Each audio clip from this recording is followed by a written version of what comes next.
Hi everyone. हमारा UPSC 2024 के लिए सीसेट पीवाईक्यू इनिशिएटिव चल रहा है, जिसमें हम सीसेट के प्रीवियस ईयर क्वेश्चंस को सॉल्व कर रहे हैं। एंड हमारा बेसिक एजेंडा ये है, बेसिक मोटिव ये है कि उन क्वेश्चंस के थ्रू हम लर्निंग लें। सिर्फ क्वेश्चन को सॉल्व ना करें, बल्कि एक अप्रोच डेवलप करें कि एग्ज़ाम में कैसे क्वेश्चंस हमको अटेम्प्ट करने हैं और कैसे क्वेश्चन हमको लीव करने हैं। प्लस जिन भी क्वेश्चन को मैं सॉल्व करता हूँ, जिन भी क्वेश्चन के मैं सॉल्यूशन आपको प्रोवाइड करता हूँ, मेरी फर्स्ट एंड फॉरमोस्ट प्रायोरिटी यही रहती है कि उन क्वेश्चंस को जितने बेसिक तरीके से सॉल्व किया जा सके, जितने लेमन टर्म में मैं आपको समझा सकूं समझाऊं। बिकॉज जैसा मैंने बार बार बोला है ना कि जो बेसिक चीज़ होती है, जो कॉमन चीज़ होती है, जो ऑब्वियस चीज़ होती है, एग्ज़ाम में वही क्लिक करता है। इसीलिए जो भी सॉल्यूशन मैं आपको प्रोवाइड करता हूं, उसमें फॉर्मूला का यूज़ बहुत ज़्यादा कम होता है, बहुत कम होता है, ऑलमोस्ट ना के बराबर। हमने 2023 का पीवाईक्यू पूरा सॉल्व कर लिया है। और जो लोग भी ये इनिशिएटिव फॉलो नहीं कर रहे हैं, वो मेरे टेलीग्राम पे जाके इसको फॉलो कर सकते हैं। आप सीसेट चाहे कहीं से भी पढ़ रहे हो, कुछ भी एक्स्ट्रा पढ़ रहे हो, बट पीवाईक्यूज़ तो आपको लगाना ही है। पीवाईक्यूज़ आप छोड़ नहीं सकते हो। मैंने इस इनिशिएटिव का लिंक डिस्क्रिप्शन बॉक्स में भी दे दिया है। नाउ हमने पहले ही 2023 के 14 क्वेश्चन को डिस्कस कर लिया था। डे 1 में हमने 14 क्वेश्चन डिस्कस किए थे। जिन्होंने डे 1 का एक्सप्लेनेशन वीडियो देख लिया है, वो डायरेक्ट डे 2 पे जंप कर सकते हैं। स्क्रीन पे आपको टाइम स्टैम्प दिया होगा, आप वहाँ से फॉलो कर सकते हो।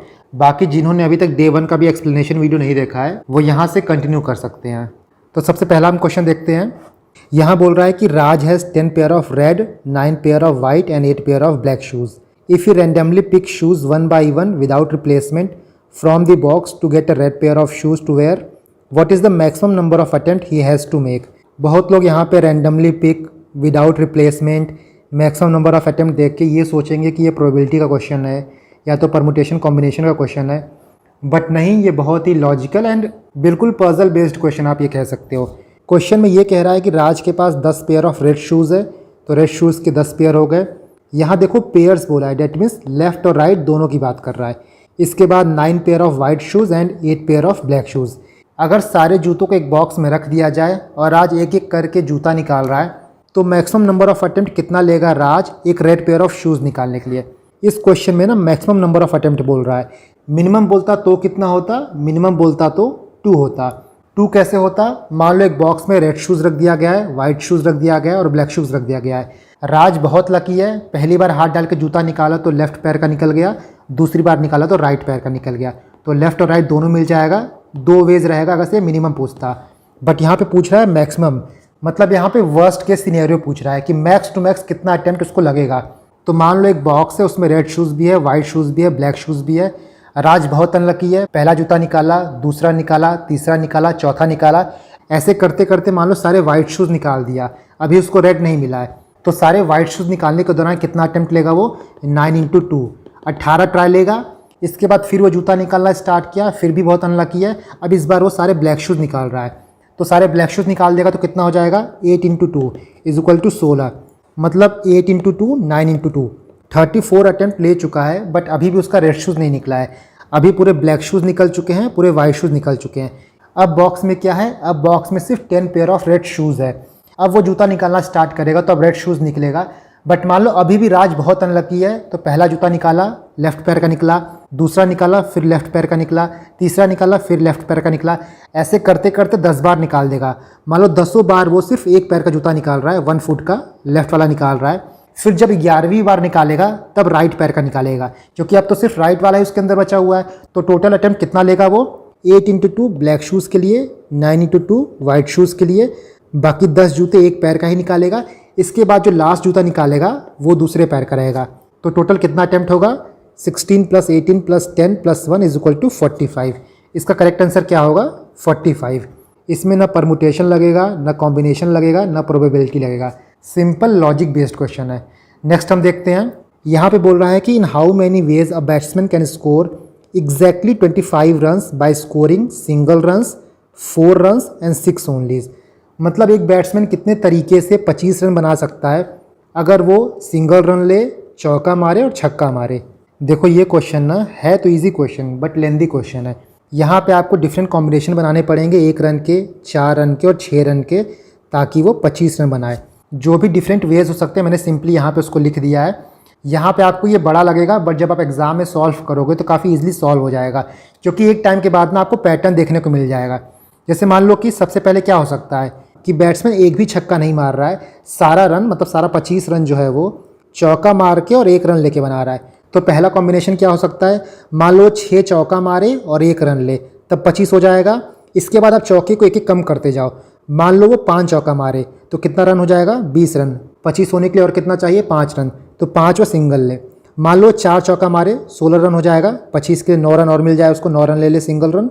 इसके बाद वो 3 चौका मारे 12 प्लस सिंगल ले 13, 2 चौका मारे 4 2 8 प्लस 17 25, 1 चौका मारे 4 प्लस 21 25, और मान लो एक भी चौका नहीं मार रहा है, सारा रन जो है वह सिंगल से बना रहा है। तो टोटल यहाँ पे कितने वेज आए, 7 वेज, 1 2 3 4 5 6 7।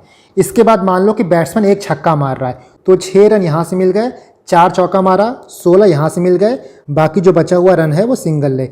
फिर मान लो दूसरा कॉम्बिनेशन क्या बन सकता है कि एक छक्का मारा है, 3 चौका मारा है, बचा हुआ रन जो है 7 रन सिंगल ले ले। दूसरा कॉम्बिनेशन क्या बन सकता है, एक छक्का मारा है, 2 चौका मारा है, सिंगल 11 रन ले। तीसरा क्या हो सकता है, एक छक्का मारा है, एक चौका मारा है, 10 रन हो गया, बाकी 15 रन जो है वो सिंगल ले। पांचवा कॉम्बिनेशन क्या हो सकता है कि एक छक्का मारे, कोई भी चौका ना मारे, तो जो बचा हुआ रन है 19 रन वो सिंगल ले।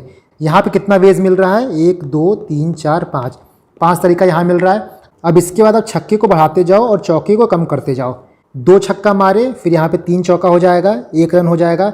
फिर 2 छक्का मारे, 2 चौका मारे, 5 रन ले। 2 छक्का मारे, 1 चौका मारे, 9 रन ले।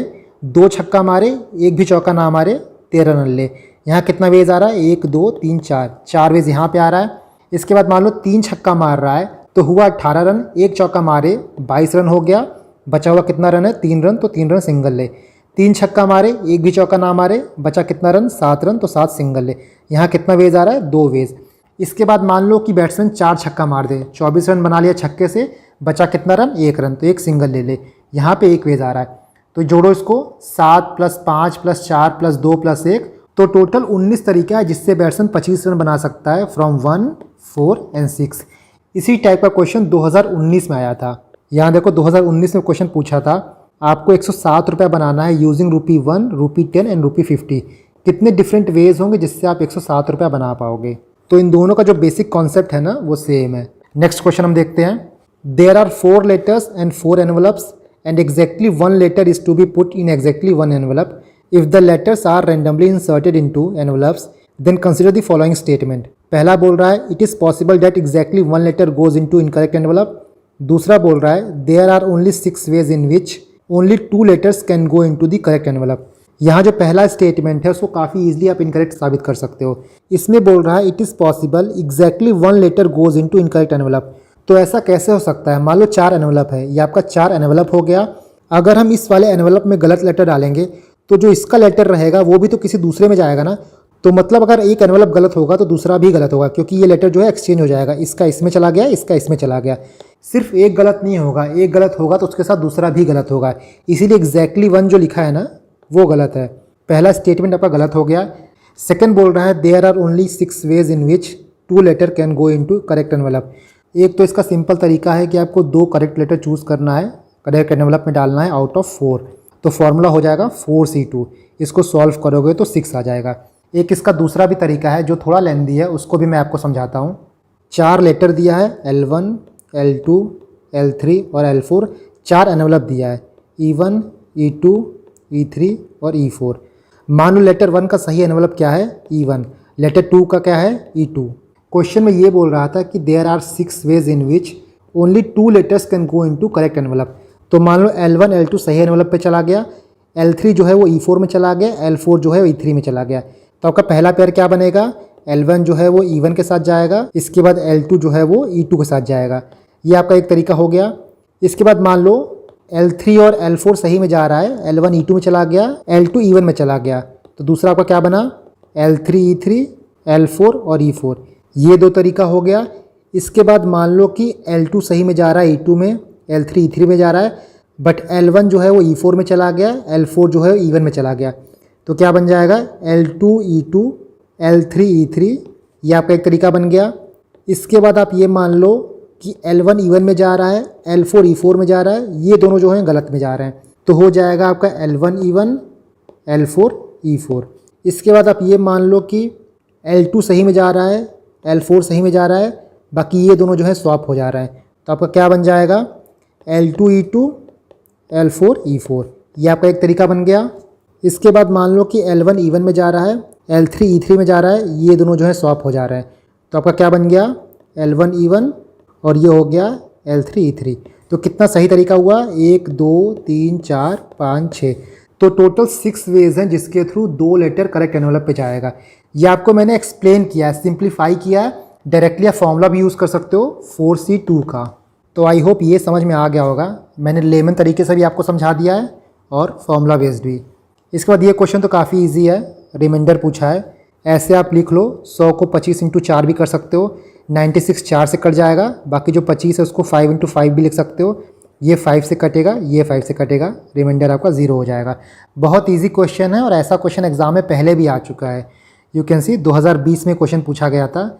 इसको डिवाइड करेंगे 100 से तो रिमाइंडर क्या बचेगा। नेक्स्ट क्वेश्चन आप देखो, यहाँ पे पूछ रहा है कि इस टर्म का यूनिट डिजिट क्या होगा। ये आपका टर्म है, जब 9 × 7 × 5 × 3 × 1 करोगे तो 945 आएगा। इसका यूनिट डिजिट क्या होगा, 2 का पावर 945 का जो यूनिट डिजिट होगा वही इस पूरे टर्म का होगा। नाउ ये तो आपको पता होगा, ये तो आप पढ़ते भी होगे, साइक्लिसिटी निकालने के लिए 2 का निकालोगे, 3 का निकालते हो, 4 का निकालते हो, कितने टर्म के बाद वो डिजिट रिपीट होना स्टार्ट होता है।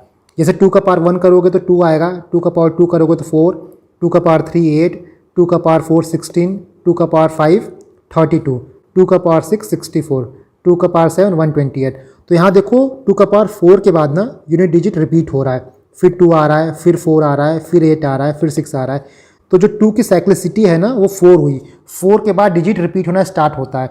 तो 945 को 4 से डिवाइड करोगे, मान लो यहाँ पे जो टर्म दिया है पूरा डिवाइड हो जाएगा, इसका मतलब वो 4 के साइकिल में ही रिपीट हो रहा है। बट जब आप 945 को 4 से डिवाइड करोगे तो रिमाइंडर आएगा 1। डैट मीन्स कि यहाँ तक तो पूरा खत्म हो चुका है, इसके बाद फिर से स्टार्ट हो रहा है। तो यहाँ पे आप 2 का पावर 5 भी लिख सकते थे या फिर 2 का पावर 1 भी लिख सकते थे, दोनों का जो यूनिट डिजिट है वो 2 ही आता है। तो इसका आंसर क्या हो जाता है, A2। इसके बाद इस क्वेश्चन को देखो, इस क्वेश्चन को मैंने कल ही एक्सप्लेन किया था, आप वीडियो जाके देख सकते हो।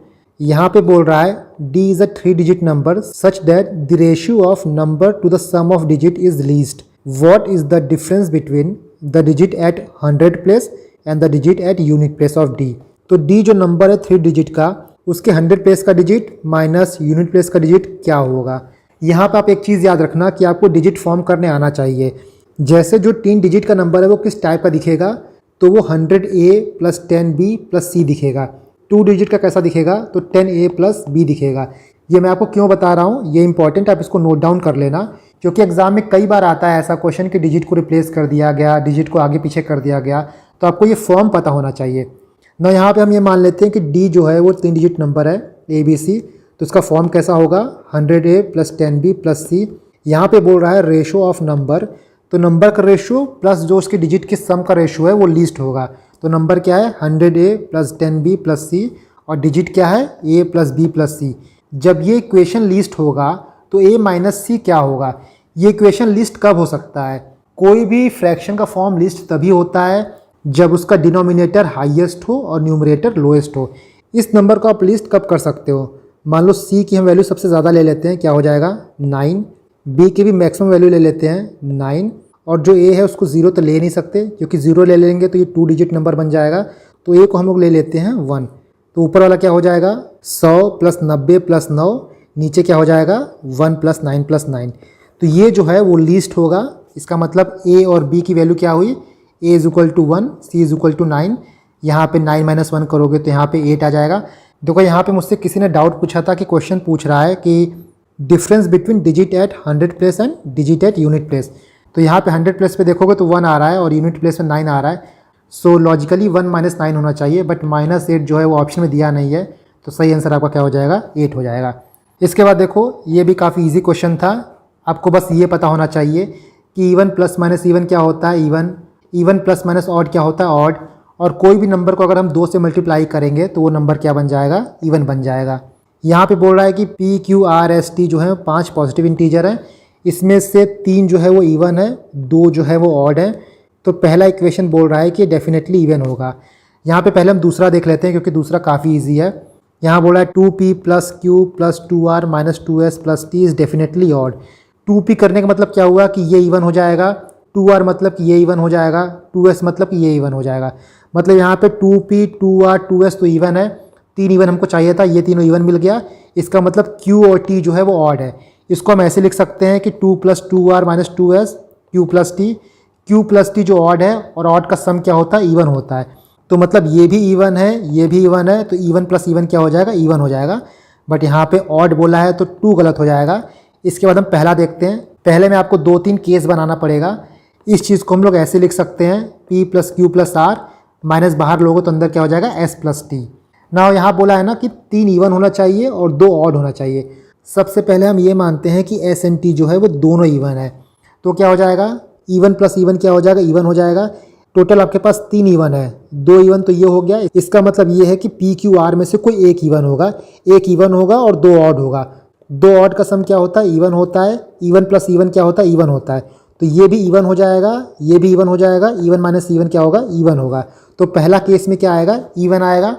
दूसरा केस हम ये मानते हैं कि एस एंड टी दोनों ऑड है, तो ऑड प्लस क्या, हाँ, तो ऑड प्लस ऑड क्या हो जाएगा, इवन हो जाएगा। बाकी आपको 3 इवन चाहिए थे, ये 3 इवन है यहाँ पे, ये भी इवन हो जाएगा, ये भी इवन हो जाएगा। इवन माइनस इवन इवन हो जाएगा। तीसरा केस हम ये मानते हैं कि एस एंड टी जो है उसमें से एक इवन है, एक ऑड है।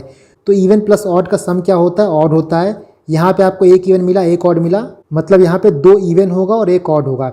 चलो ये मान लेते हैं कि पी एंड क्यू इवन है, तो पी क्यू का सम क्या होगा, इवन होगा, प्लस आर जो ऑड है तो ऑड हो जाएगा। इवन प्लस ऑड क्या होता है, ऑड, तो ऑड माइनस ऑड क्या हो जाएगा, इवन। तो तीसरे केस में भी आपका इवन आएगा। डैट मीन्स जो स्टेटमेंट 1 दिया है ना, डेफिनेटली इवन, ये सही है। तो आपका पहला जो है वो सही हो जाएगा। Now see the next one. ये भी काफ़ी इजी क्वेश्चन है। ऐसे क्वेश्चन में आप क्या करो ना कि कोई नंबर ले लिया करो, नंबर लेके इन इक्वेशन में डाल के देखा करो कि ये इक्वेशन सेटिस्फाई हो रहा है या नहीं हो रहा है। हो रहा है तो सही है, नहीं हो रहा है तो गलत है। इस क्वेश्चन में बोल रहा है कि p जो है वो प्राइम नंबर है और c जो है वो कंपोजिट है। आपको पता है कि प्राइम नंबर जो है वो या तो खुद से या तो 1 से डिवाइड होता है, और जो कंपोजिट नंबर होता है उसका 2 से ज़्यादा फैक्टर होता है। पहला इक्वेशन दे रहा है p + c upon p - c can be even. यहाँ पे आप ये मान लो कि p 11 है, c 9 है, तो ये इवन आ जाएगा, मतलब ये सही हो जाएगा। यहाँ पे डेफिनेटली नहीं दिया है ना, सिर्फ कैन भी दिया है, कैन की बात कर रहा है, तो ये सही है। इसके बाद सेकंड स्टेटमेंट देखो, p को आप 3 मानो, c को 9 मानो, सेकंड भी सही है। इसी तरह जो थर्ड स्टेटमेंट है p × c can be odd, तो p को आप 3 मानो, c को आप 9 मानो, 27 आएगा, ऑड है, थर्ड भी करेक्ट है। तो यहाँ पे तीनों स्टेटमेंट जो हैं वो करेक्ट हैं। इसके बाद हम एक नेक्स्ट क्वेश्चन देख लेते हैं। A 3-digit number ABC on multiplication with D gives 37DD where A B C D are different non zero digit, what is the value of A + B + C। यहाँ पे बोल रहा है कि A B C को अगर हम D से मल्टीप्लाई करेंगे तो 37DD आएगा। सिंपल तरीके से लिखो तो ऐसे हो जाएगा कि ABC × D 37DD। इस पूरे इक्वेशन में आपके पास क्या नंबर है, ये 37 है। ये 37 कैसे आ सकता है, ये 37 तभी आएगा जब आप A को D से मल्टीप्लाई करोगे, साथ में जो B × D का कैरी फॉरवर्ड रहेगा उसको ऐड करोगे। नाउ हमको A × D को 37 के करीब लाना है। तो मान लो हम लोग A को 9 मान लेते हैं, D को मान लो हम लोग 1 मानते हैं, तो कितना हो जाएगा, A × D 9 हो जाएगा, जो कि 37 से बहुत कम है। मान लो D की जगह हम लोग 4 लेते हैं, तो A × D कितना हो जाएगा, A × D 36, जो कि 37 से बहुत क्लोज है। इसका मतलब ये हो सकता है कि A × D जो है वो 36 हुआ होगा, बाकी B × D से एक कैरी फॉरवर्ड मिला होगा जिससे मिलके 36 + 1 37 हो गया होगा। उसको यहाँ पे लिख लो एक बार, A B C × 4, क्योंकि हम लोग यहाँ पे D को 4 माने हैं, 3744 आएगा। तो A B C = क्या हो जाएगा, 4 को यहाँ भेज दो, 3744 डिवाइडेड बाई 4, यह आ जाएगा 936। यहाँ देखो हम लोग A को 9 माने थे ना, 9 यहाँ पे आ भी गया है। डैट मीन्स D की वैल्यू जो हम माने थे वो सही है। क्वेश्चन पूछ रहा है कि A + B + C की वैल्यू क्या होगी, तो 9 + 3 + 6 18। करेक्ट आंसर इसका 18 है। नेक्स्ट क्वेश्चन देखो, for any choice of value XYZ the 6-digit number of the form XYZ is divisible by. ये डायरेक्ट रूल है, किसी भी आप 3 डिजिट के नंबर को 1001 से मल्टीप्लाई करोगे तो आपको इस फॉर्म का नंबर मिलेगा।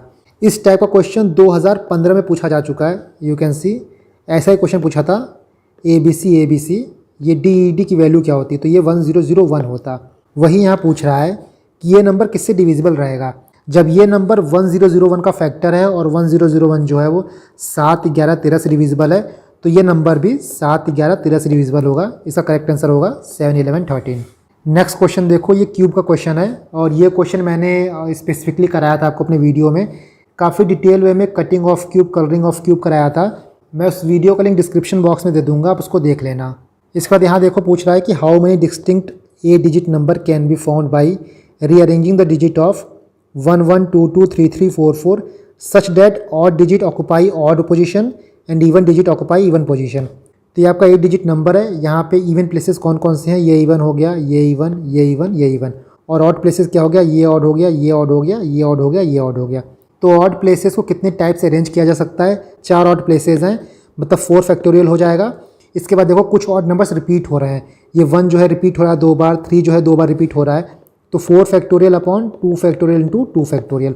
उसी तरह इवन का होगा, इवन में भी 4 प्लेसेस हैं, तो 4 फैक्टोरियल अपॉन, यहाँ देखो इवन रिपीट हो रहा है, 2 जो है 2 बार रिपीट हो रहा है, 4 जो है 2 बार रिपीट हो रहा है, तो वो भी हो जाएगा आपका 4 factorial upon 2 factorial into 2 factorial. ये 6 हो जाएगा, ये भी 6 हो जाएगा, 6 इंटू 6 कितना हो जाएगा, 36। नेक्स्ट क्वेश्चन देखो, ये टाइम एंड वर्क का है। A B C can do a piece of work in 8 16 12 days। A alone work on Monday, B alone work on Tuesday, C alone work on Wednesday. A alone work, again work on Thursday and so on. Consider the following statement. पहला बोल रहा है the work will be finished on Thursday, the work will be finished on 10 days। A जो है वो 8 दिन में काम खत्म करता है, बी 16 दिन में, सी 12 दिन में। तो अगर तीनों लोग काम करेंगे तो कितना यूनिट ऑफ वर्क खत्म करेंगे, ये फाइंड आउट करने के लिए आप एलसीएम निकाल लो, मतलब इनका कॉमन मल्टीपल क्या होगा, 48। अब इसके बाद हम लोग ये निकालते हैं कि ए बी और सी पर डे कितना यूनिट काम करते हैं। टोटल यूनिट कितना हुआ, टोटल वर्क कितना हुआ, और पर डे कितना करेंगे 8, तो 6 यूनिट पर डे ए करेगा, 3 यूनिट पर डे बी करेगा और 4 यूनिट पर डे सी करेगा। नाउ यहाँ पे बोल रहा है कि ए जो है वो मंडे को काम करेगा, बी ट्यूसडे, सी वेनसडे। इसके बाद फिर से ए जो है वो थर्सडे को काम करेगा। इस तरह करते जाएंगे तो ए जो है वो मंडे को काम करेगा, बी ट्यूसडे, सी वेनसडे। ए मंडे को कितना काम करेगा, 6 यूनिट, ट्यूसडे को कितना काम करेगा बी, 3 यूनिट, वेनसडे को कितना काम होगा, 4 यूनिट। तो इन 3 दिन में कितना काम होगा, 13 यूनिट। उसी तरह फिर से ए काम करेगा थर्सडे को, बी जो है फ्राइडे को, सी जो है सैटरडे को, फिर कितना काम होगा, 13 यूनिट, मतलब यहाँ पे आपका 26 यूनिट काम हो गया है। फिर 3 दिन काम करेंगे तो फिर 13 यूनिट काम होगा, मतलब 39 यूनिट काम खत्म हो चुका है। टोटल कितना यूनिट काम खत्म करना था, तो 48 यूनिट काम खत्म करना था, मतलब वेनसडे को 6 यूनिट काम होगा और थर्सडे को 3 यूनिट, ये मिला के होगा 48 यूनिट काम। तो टोटल कितना दिन लगा है काम खत्म करने में, 1 2 3 4 5 6 7 8 9 10 11 दिन लगा है काम खत्म करने में। और काम खत्म कब हुआ है, तो थर्सडे को खत्म हुआ है। दोनों स्टेटमेंट यहाँ देखो, ये थर्सडे को बोल रहा है, सही है पहला, यहाँ बोला 10 दिन में काम खत्म होगा, ये गलत है, 11 दिन में खत्म होगा, तो पहला जो है आपका सही है। ना हमने डे 1 देख लिया था, लेट्स स्टार्ट विद डे 2। सबसे पहले क्वेश्चन नंबर 24 देखो, ये एक लॉजिकल रीजनिंग का क्वेश्चन है। यहाँ पे लिखा है if 7 circled plus 9 circled plus 10 is equal to 8। इसके बाद बोल रहा है 9 circled plus 11 circled plus 30 is equal to 5, 11 circled plus 17 circled plus 21 is equal to 13। तो आपसे पूछ रहा है what is the value of 23 circled plus 4 circled plus 15। यहाँ देखो ये सर्कल्ड प्लस है, ये प्लस नहीं है, सर्कल्ड प्लस है। इस साइन को हम लोग मॉडर्न अलजेब्रा में यूज़ करते हैं ना। ऐसे क्वेश्चन में आप क्या किया करो, जहाँ आपसे पैटर्न पूछता है, सबसे सिंपल वाला ऑपरेशन लगा के देखो। यहाँ पे ये बोल रहा है कि ऐसा कुछ ऑपरेशन लगेगा तो 8 आएगा। यहाँ पे सबसे सिंपल ऑपरेशन क्या हो सकता है, प्लस का हो सकता है। मल्टीप्लिकेशन, डिवीज़न, सब्ट्रैक्शन, ये यहाँ पे लगाना थोड़ा कम्बरसम होगा। सबसे पहले आप एडिशन लगा के देखो, 7 + 9 + 10 इज इक्वल टू क्या हो जाएगा, 26। यहाँ जो 26 आ रहा है उसके डिजिट को ऐड करेंगे तो हो जाएगा 8, और यही 8 यहाँ पे बोल रहा है, यही 8 यहाँ पे बोल रहा है। उसी तरह देखो 9 + 11 + 30 क्या हो जाएगा, 50। 5 + 0 क्या हो जाएगा, 5, और यही 5 यहाँ पे बोल रहा है, यही 5 आपका यहाँ पे बोल रहा है। इसी पैटर्न को अगर हम इस पर अप्लाई करेंगे तो क्या होगा, 23 सर्कल्ड प्लस 4 सर्कल्ड प्लस 15 को हम लोग क्या लिख सकते हैं, 23 + 4 + 15, इसको ऐड करो तो क्या होगा, 42। 42 के डिजिट को ऐड करेंगे क्या आएगा, 4 + 2 6। इसका करेक्ट आंसर है 6। बहुत ही इजी क्वेश्चन है ये, और लॉजिकल रीजनिंग क्वेश्चन नॉर्मली आपको अटेम्प्ट करना पड़ेगा एग्जाम में। Now next one, let x be positive integer such that 7x + 96 is divisible by x। How many values of x are possible. तो इस क्वेश्चन में ये बोल रहा है कि 7x + 96 जो है वो x से डिविजिबल है, और x आपका एक पॉजिटिव इंटीजर है। 7x + 96 x से डिविजिबल है, इसको हम लोग ऐसे लिख सकते हैं, अलग अलग तोड़ोगे तो क्या हो जाएगा, 7x/x + 96/x। ये तो आपका कट जाएगा, यहाँ पे 7 आ जाएगा प्लस 96/x। क्वेश्चन बोल रहा था कि 7x प्लस 96 x से डिविजिबल है, डैट मीन्स आपका 96 भी x से डिविजिबल होगा। अब बस आपको ये फाइंड आउट करना है कि x क्या क्या वैल्यू ले सकता है। इस x को निकालने के लिए हम क्या देखेंगे, x जो है वो 96 को डिवाइड कर रहा है, डैट मीन्स हमको 96 का फैक्टर देखना होगा। तो 96 का फैक्टर क्या है, 1 2 3 4 6 8 12 16 24 32 48 96। टोटल कितना है, ये टोटल 12 है। यही पूछ रहा है कि x कितनी वैल्यू ले सकता है, तो 12 वैल्यू।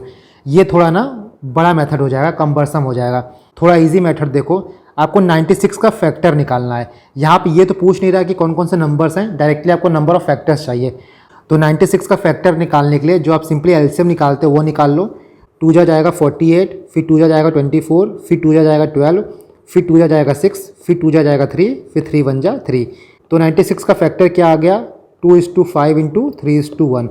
अब आपको निकालना है कि नंबर ऑफ फैक्टर्स कितने बन सकते हैं।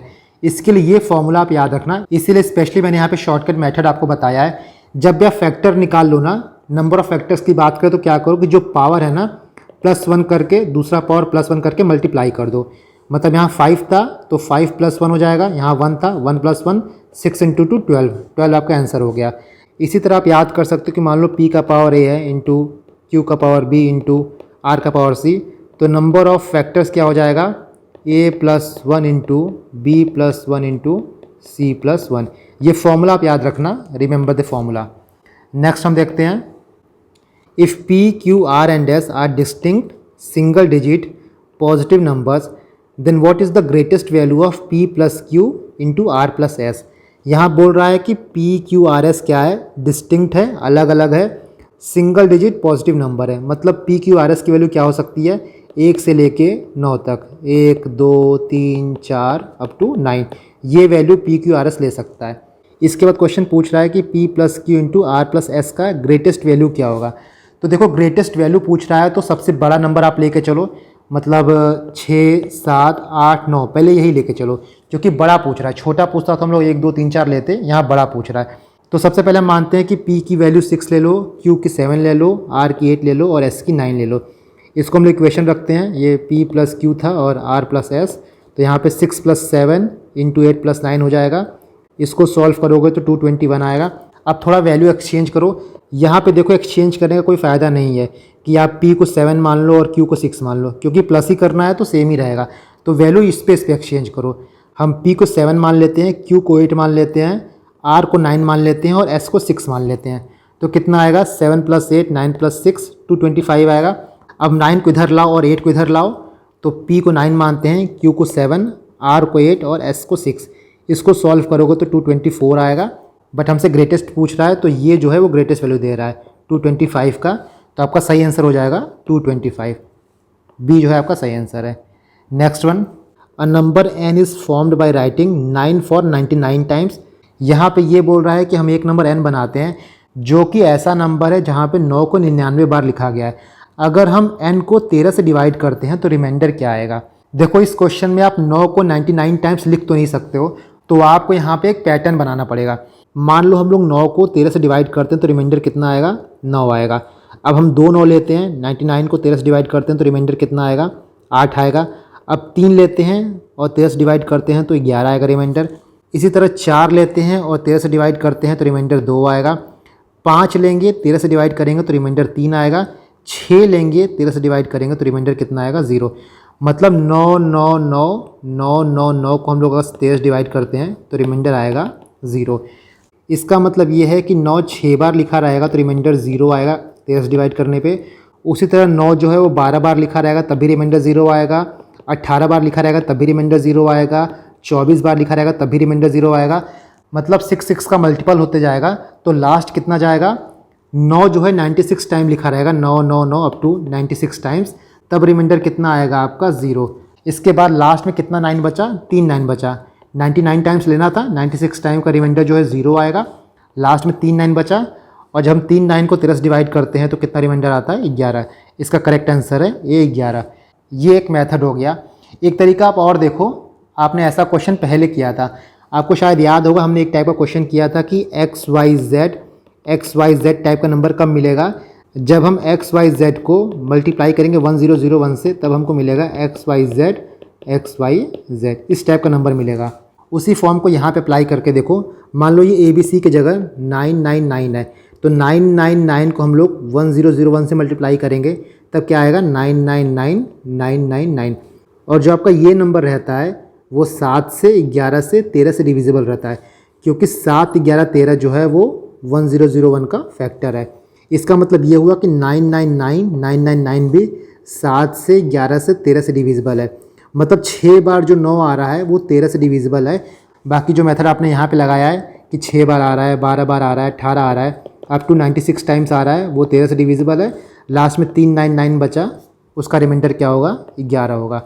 तो जो हम यहाँ पे मेथड लगाया है ना वो शॉर्टकट हो सकता है अगर आपको ये पता हो। और इसीलिए मैं बोलता हूँ कि PYQ बहुत इंपॉर्टेंट है। PYQ को सिर्फ देखना नहीं है, समझना है, क्योंकि PYQs का एक कॉन्सेप्ट ना कई जगह यूज़ हो सकता है। यही कॉन्सेप्ट आप 2015 में देखे थे, इसी कॉन्सेप्ट पे आप इस साल भी क्वेश्चन देखे हो, और यही कॉन्सेप्ट जो है वो यहाँ भी अप्लाई हो जाएगा। Next one, each digit of 9 digit number is 1, it is multiplied by itself, what is the sum of the digit of resulting number. बहुत सिंपल क्वेश्चन है, ये क्वेश्चन KBC में भी पूछा जा चुका है। यहाँ बोल रहा है कि 9 डिजिट नंबर है 1111, इसी को 11111 से मल्टीप्लाई करेंगे तो क्या आएगा। एक पैटर्न यहाँ पे आप सिंपल निकाल लो कि 11 को 11 से मल्टीप्लाई करते हैं तो 121 आता है, ये हमको पता है। 111 को 111 से मल्टीप्लाई करेंगे तो क्या आएगा 1 2 3 2 1, मतलब एक पॉइंट के बाद नंबर जो है उल्टा जा रहा है। जब 1111 को 1111 से मल्टीप्लाई करेंगे तो कितना आएगा 1 2 3 4 3 2 1। उसी तरह जब 9 बार रहेगा ये 9 बार रहेगा, मल्टीप्लाई करेंगे तो 9 तक जाएगा, उसके बाद ये उल्टा हो जाएगा। बाकी सिंपल इसको सम करना है, वो तो सिंपल जानते हो। डिजिट का सम कितना आएगा 81, करेक्ट आंसर क्या है 81। नेक्स्ट क्वेश्चन देखो, what is the sum of all digit which appear in all integer from 10 to 100। यहाँ देखो पूछ रहा है ना सम ऑफ ऑल डिजिट, यहाँ नंबर का सम नहीं पूछ रहा है, डिजिट का सम पूछ रहा है। फॉर एग्जाम्पल अगर 11 है तो यहाँ पूछ रहा है कि 1 + 1 = 2 होगा, ये डिजिट का सम होगा। तो 10 से लेकर 100 के बीच का जो इंटीजर है उसके डिजिट का सम कितना आएगा, यहाँ पे ये पूछ रहा है। इस क्वेश्चन को भी आप बल्क में सॉल्व मत करो, पार्ट बाय पार्ट चलो। सबसे पहले हम 10 से लेकर 19 देखते हैं कि 10 से लेकर 19 तक क्या सम आएगा। तो 10 है, 11 है, 12 है, 13 है, 14 15 16 17 18 19। यहाँ देखो 1 कॉमन है और 1 कितने बार आ रहा है 10 बार आ रहा है। 1 2 3 4 5 6 7 8 9 10, तो 10 × 1 कर लो। बाकी आपको 0 + 1 + 2 + 3 + 4 + 5 + 6 + 7 + 8 + 9 का सम निकालना है। तो सम ऑफ n डिजिट का जो फॉर्मूला लगता है उसको आप लगा सकते हो, या फिर आप सिंपली ऐड भी कर सकते हो। इसका 10 हो जाएगा, ये हो जाएगा 45, ये 55 आ जाएगा। उसी तरह आप 20 से 29 तक देखोगे, 2 कॉमन है, बाकी 0 से लेकर 9 तक का सम 45 यहाँ निकाला ही गया है। तो 20 + 45 65 हो जाएगा। उसी तरह पैटर्न बना सकते हो 30 से 99 का। जब 10 से लेके 19 तक में 55 आ रहा है, उसके बाद 20 से लेके 29 तक में 65 आ रहा है, मतलब 10 ऐड हो रहा है। इसी तरह 10 ऐड होते जाएगा। 30 से लेके 39 के बीच में 75 आएगा, फिर 85 आएगा, 40 से लेके 49 के बीच में, फिर 95 आएगा, 105 आएगा, 115 आएगा, 125 आएगा, 135 आएगा। 10 का जो है वो इंक्रीज़ हो रहा है। इसको ऐड करें कितना आएगा 735। लास्ट में 100 भी तो है ना, यहाँ पे पूछ रहा है क्वेश्चन आपसे 10 से लेकर 100 तक। तो 100 को जब ऐड करेंगे कितना आएगा 1 आएगा। अब सबको आपको ऐड कर देना है।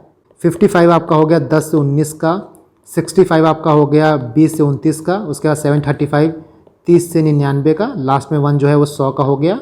इसको ऐड करोगे तो आएगा 856। और यहाँ पे जो मैंने बताया ना सम ऑफ n डिजिट का ये फॉर्मूला लग सकता है, n × n + 1/2 आ जाएगा 45। यहाँ पे सिंपल जो है 45। तो ये फॉर्मूला याद रखना, AP का फॉर्मूला है ये, अर्थमेटिक प्रोग्रेशन का। ईजी क्वेश्चन था ये। इसके बाद देखो क्वेश्चन नंबर 30, यहाँ पूछ रहा है कि ABCD is a square, 1 point on each AB and CD and 2 distinct point on each BC and D are chosen.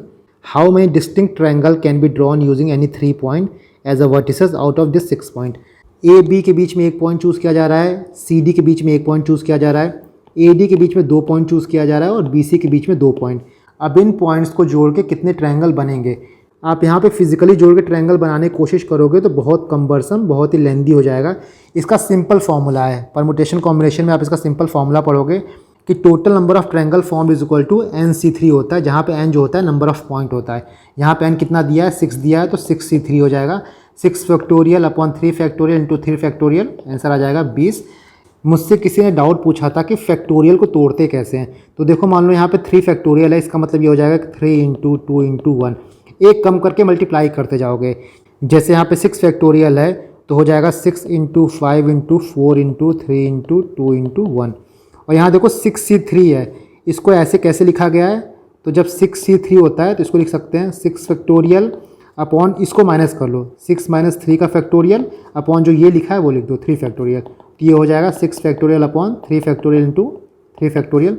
बाकी फैक्टोरियल कैसे तोड़ना है मैंने बता ही दिया है। 6 फैक्टोरियल को आप ऐसे लिख सकते हो, 3 फैक्टोरियल को 3 इंटू 2 इंटू 1 लिख सकते हो, 5 फैक्टोरियल को 5 इंटू 4 इंटू 3 इंटू 2 इंटू 1 लिख सकते हो। तो इस तरह आपको फैक्टोरियल तोड़ना होता है। नेक्स्ट देखो, अ box contain 14 black balls, 20 blue balls, 26 green balls, 28 yellow balls, 38 red balls and 54 white balls. Consider the following statement. यहाँ पे 2 स्टेटमेंट दिया है। ये क्वेश्चन आपको देख के लग रहा होगा कि ये परमुटेशन कॉम्बिनेशन या फिर प्रोबेबिलिटी का क्वेश्चन है, बट नहीं, ये सिंपल लॉजिकल रीजनिंग या फिर पजल बेस्ड क्वेश्चन कह सकते हो। आपको याद होगा हमने पहला क्वेश्चन किया था एक शूज़ वाला, जहाँ पे आपको शूज़ सेलेक्ट करना था और वहाँ पे हमने वर्स्ट केस सिनेरियो बनाया था कि एकदम बेकार से बेकार कंडीशन में हम कितने जूते सेलेक्ट कर सकते हैं, उसके बाद कितना जूता सेलेक्ट करेंगे कि हमको एक रेड पेयर मिल जाएगा। उसी टाइप का क्वेश्चन ये भी है। देखो क्या बोला पहला statement, the smallest number n such that any n balls drawn from the box randomly must contain one full group of at least one color is 175। इसको सिंपल वर्ड में मैं आपको समझाना चाहूँ तो यहाँ पे ये बोल रहा है कि अगर हमको किसी एक कलर के बॉल का फुल ग्रुप निकालना होगा तो कम से कम हमको 175 बॉल निकालना होगा। मतलब जब हम कम से कम 175 बॉल निकालेंगे तभी हमको यहाँ पे जो भी बॉल्स दिया गया है ना, उसमें से किसी एक बॉल का फुल ग्रुप मिलेगा। फुल ग्रुप मतलब या तो ब्लैक बॉल का पूरा 14 बॉल मिल सकता है, ब्लू बॉल का पूरा 20 बॉल मिल सकता है, ग्रीन बॉल का पूरा 26 बॉल मिल सकता है। इसको हम चेक करते हैं कि ये सही है या नहीं है। यहाँ पे एक केस मान लो हम लोग ब्लैक के 13 बॉल निकाल लिए, ब्लू के 19 निकाल लिए, ग्रीन के 25 निकाल लिए, येलो के 27 निकाल लिए, रेड के 37 निकाल लिए और वाइट के 53 निकाल लिए। यहाँ पे हमने सबके कुछ कुछ बॉल निकाल लिया है, बट किसी भी कलर के बॉल का फुल ग्रुप नहीं निकला है। मतलब मिनिमम इतना बॉल तो हमको निकालना ही पड़ेगा। इन सबको ऐड करोगे तो कितना आएगा, यहाँ देखो 13 plus 19 plus 25 plus 27 plus 37 plus 53, ये आपका हो जाएगा 174। इसको जब ऐड करोगे तो आएगा 174। यहाँ पे हर ग्रुप का बॉल निकल गया है, बट सब में एक एक बॉल कम है। इसके बाद जब भी हम बैग में से कोई भी बॉल निकालेंगे तो वो बॉल किसी भी एक ग्रुप को पूरा करेगी। ये एक बॉल हमको नहीं पता कौन सी है, बट ये हो सकता है रेड हो, ये हो सकता है वाइट हो, ये हो सकता है ब्लू हो सकता है ग्रीन हो, चाहे कोई भी कलर की बॉल हो, बट किसी न किसी ग्रुप के बॉल को ये पूरा कर देगी। मान लो ये एक ब्लैक बॉल हो तो इसको पूरा कर देगी, ये पूरा ग्रुप हमको मिल जाएगा। ये मान लो कि एक ब्लू बॉल हो तो ये पूरा ग्रुप हो जाएगा। ये मान लो कि ग्रीन बॉल हो तो ये पूरा ग्रुप मिल जाएगा 26 वाला। ये मान लो कि एक येलो बॉल हो तो 28 पूरा मिल जाएगा, ये येलो का ग्रुप पूरा हो जाएगा। ये मान लो कि रेड बॉल हो तो ये 38 वाला बन जाएगा, रेड का ग्रुप। और ये मान लो कि ये एक वाइट बॉल हो तो वाइट का बन जाएगा। हमको नहीं पता कि ये कौन सी बॉल है, बट इसको निकालने के बाद कोई ना कोई एक ग्रुप पूरा हो जाएगा। तो मतलब हमको मिनिमम नंबर ऑफ बॉल कितनी चाहिए, कम से कम एक ग्रुप को पूरा करने के लिए 175। इसका ऐड होता 174 और ये +1 175। तो जो पहला स्टेटमेंट था वो आपका करेक्ट था ना। दूसरा स्टेटमेंट देखते हैं क्या बोल रहा है, the smallest number n such that any m ball drawn from the box randomly must contain at least one ball of each colour is 167। Simple word में समझे तो यहाँ पे ये बोल रहा है कि जब हम कम से कम 167 बॉल निकाल लेंगे तो हमारे पास हर कलर के बॉल का एटलीस्ट एक बॉल आ जाएगा। मतलब 167 बॉल निकालने के बाद हर कलर का कम से कम आपके पास एक बॉल तो होगा ही। तो आपको यहाँ यही चेक करना है कि ये 167 जो है वो सही बोल रहा है या नहीं बोल रहा है ना। इसके लिए देखो, जैसा हमने स्टेटमेंट 1 में वर्स्ट के सिनेरियो लिया था कि सारे बॉल हम निकाल देते हैं, कम से कम एक एक बॉल सबका छोड़ देते हैं, तब देखिए कितना बॉल आता है। तो हमारा 174 आया था। उसी तरह हम यहाँ पे केस बनाएंगे, हम ये फाइंड आउट करेंगे कि हम मैक्सिमम बॉल कितना निकाल सकते हैं without selecting any ball of particular colour. यहाँ पे हम मैक्सिमम बॉल निकाल रहे हैं और सबसे कम बॉल किसकी है, सबसे कम बॉल ब्लैक की है। तो ब्लैक को छोड़ के मान लो हम सारे बॉल निकाल देते हैं, कितना हो जाएगा 20 बॉल हम निकाल दिए, 26 ग्रीन निकाल दिए, 28 येलो निकाल दिए, 38 रेड निकाल दिए और 54 वाइट निकाल दिए। ये सारा निकाल के हम एक बॉक्स में रख देते हैं। इस बॉक्स में टोटल कितना बॉल होगा, तो 166 बॉल होगा। और इस बॉक्स में ब्लैक बॉल एक भी नहीं है क्योंकि हमने ब्लैक बॉल को सिलेक्ट ही नहीं किया। ना इसके बाद जो भी हम नेक्स्ट बॉल सेलेक्ट करेंगे वो ब्लैक बॉल ही रहेगा क्योंकि हमारे पास 14 ब्लैक बॉल ही बचा है। तो नेक्स्ट बॉल कितना हो जाएगा, +1 यहाँ पे हो जाएगा 167। डैट मीन्स जो यहाँ पे क्वेश्चन बोल रहा है ना कि आपको हर बॉल का मिनिमम एक कलर चूज़ करने के लिए आपको टोटल कम से कम 167 बॉल चूज़ करना होगा और वही आपका आंसर आ रहा है 167। तो आपको जो स्टेटमेंट 2 है ना वो भी करेक्ट है। नाउ क्वेश्चन नंबर 37, यहाँ पे सिंपली बोल रहा है कि 0 जो है उसको चूर लिख सकते हैं। तो प्लेयर को क्या लिख सकते हैं, जब आप अल्फ़ाबेट लिखोगे ABCD करके तो आपको ये मिलेगा कि Z जो है वो C पे जा रहा है, मतलब Z में +3 आ रहा है तो C हो जा रहा है। उसी तरह E में जब +3 आएगा तो H हो जाएगा, R में +3 हो जाएगा, मतलब R के बाद जो तीसरा वो U है, O के बाद जो तीसरा वो R है। उसी तरह यहाँ बोला है तो P के बाद +3 देख लो, L के बाद +3, A के बाद +3, सिंपल आपका आ जाएगा SODBHU। इसका आंसर D है। सिंपल क्वेश्चन है और ऐसे क्वेश्चन आपको करने हैं लॉजिकल रीजनिंग के। नेक्स्ट क्वेश्चन देखो, ये भी लॉजिकल रीजनिंग का क्वेश्चन है।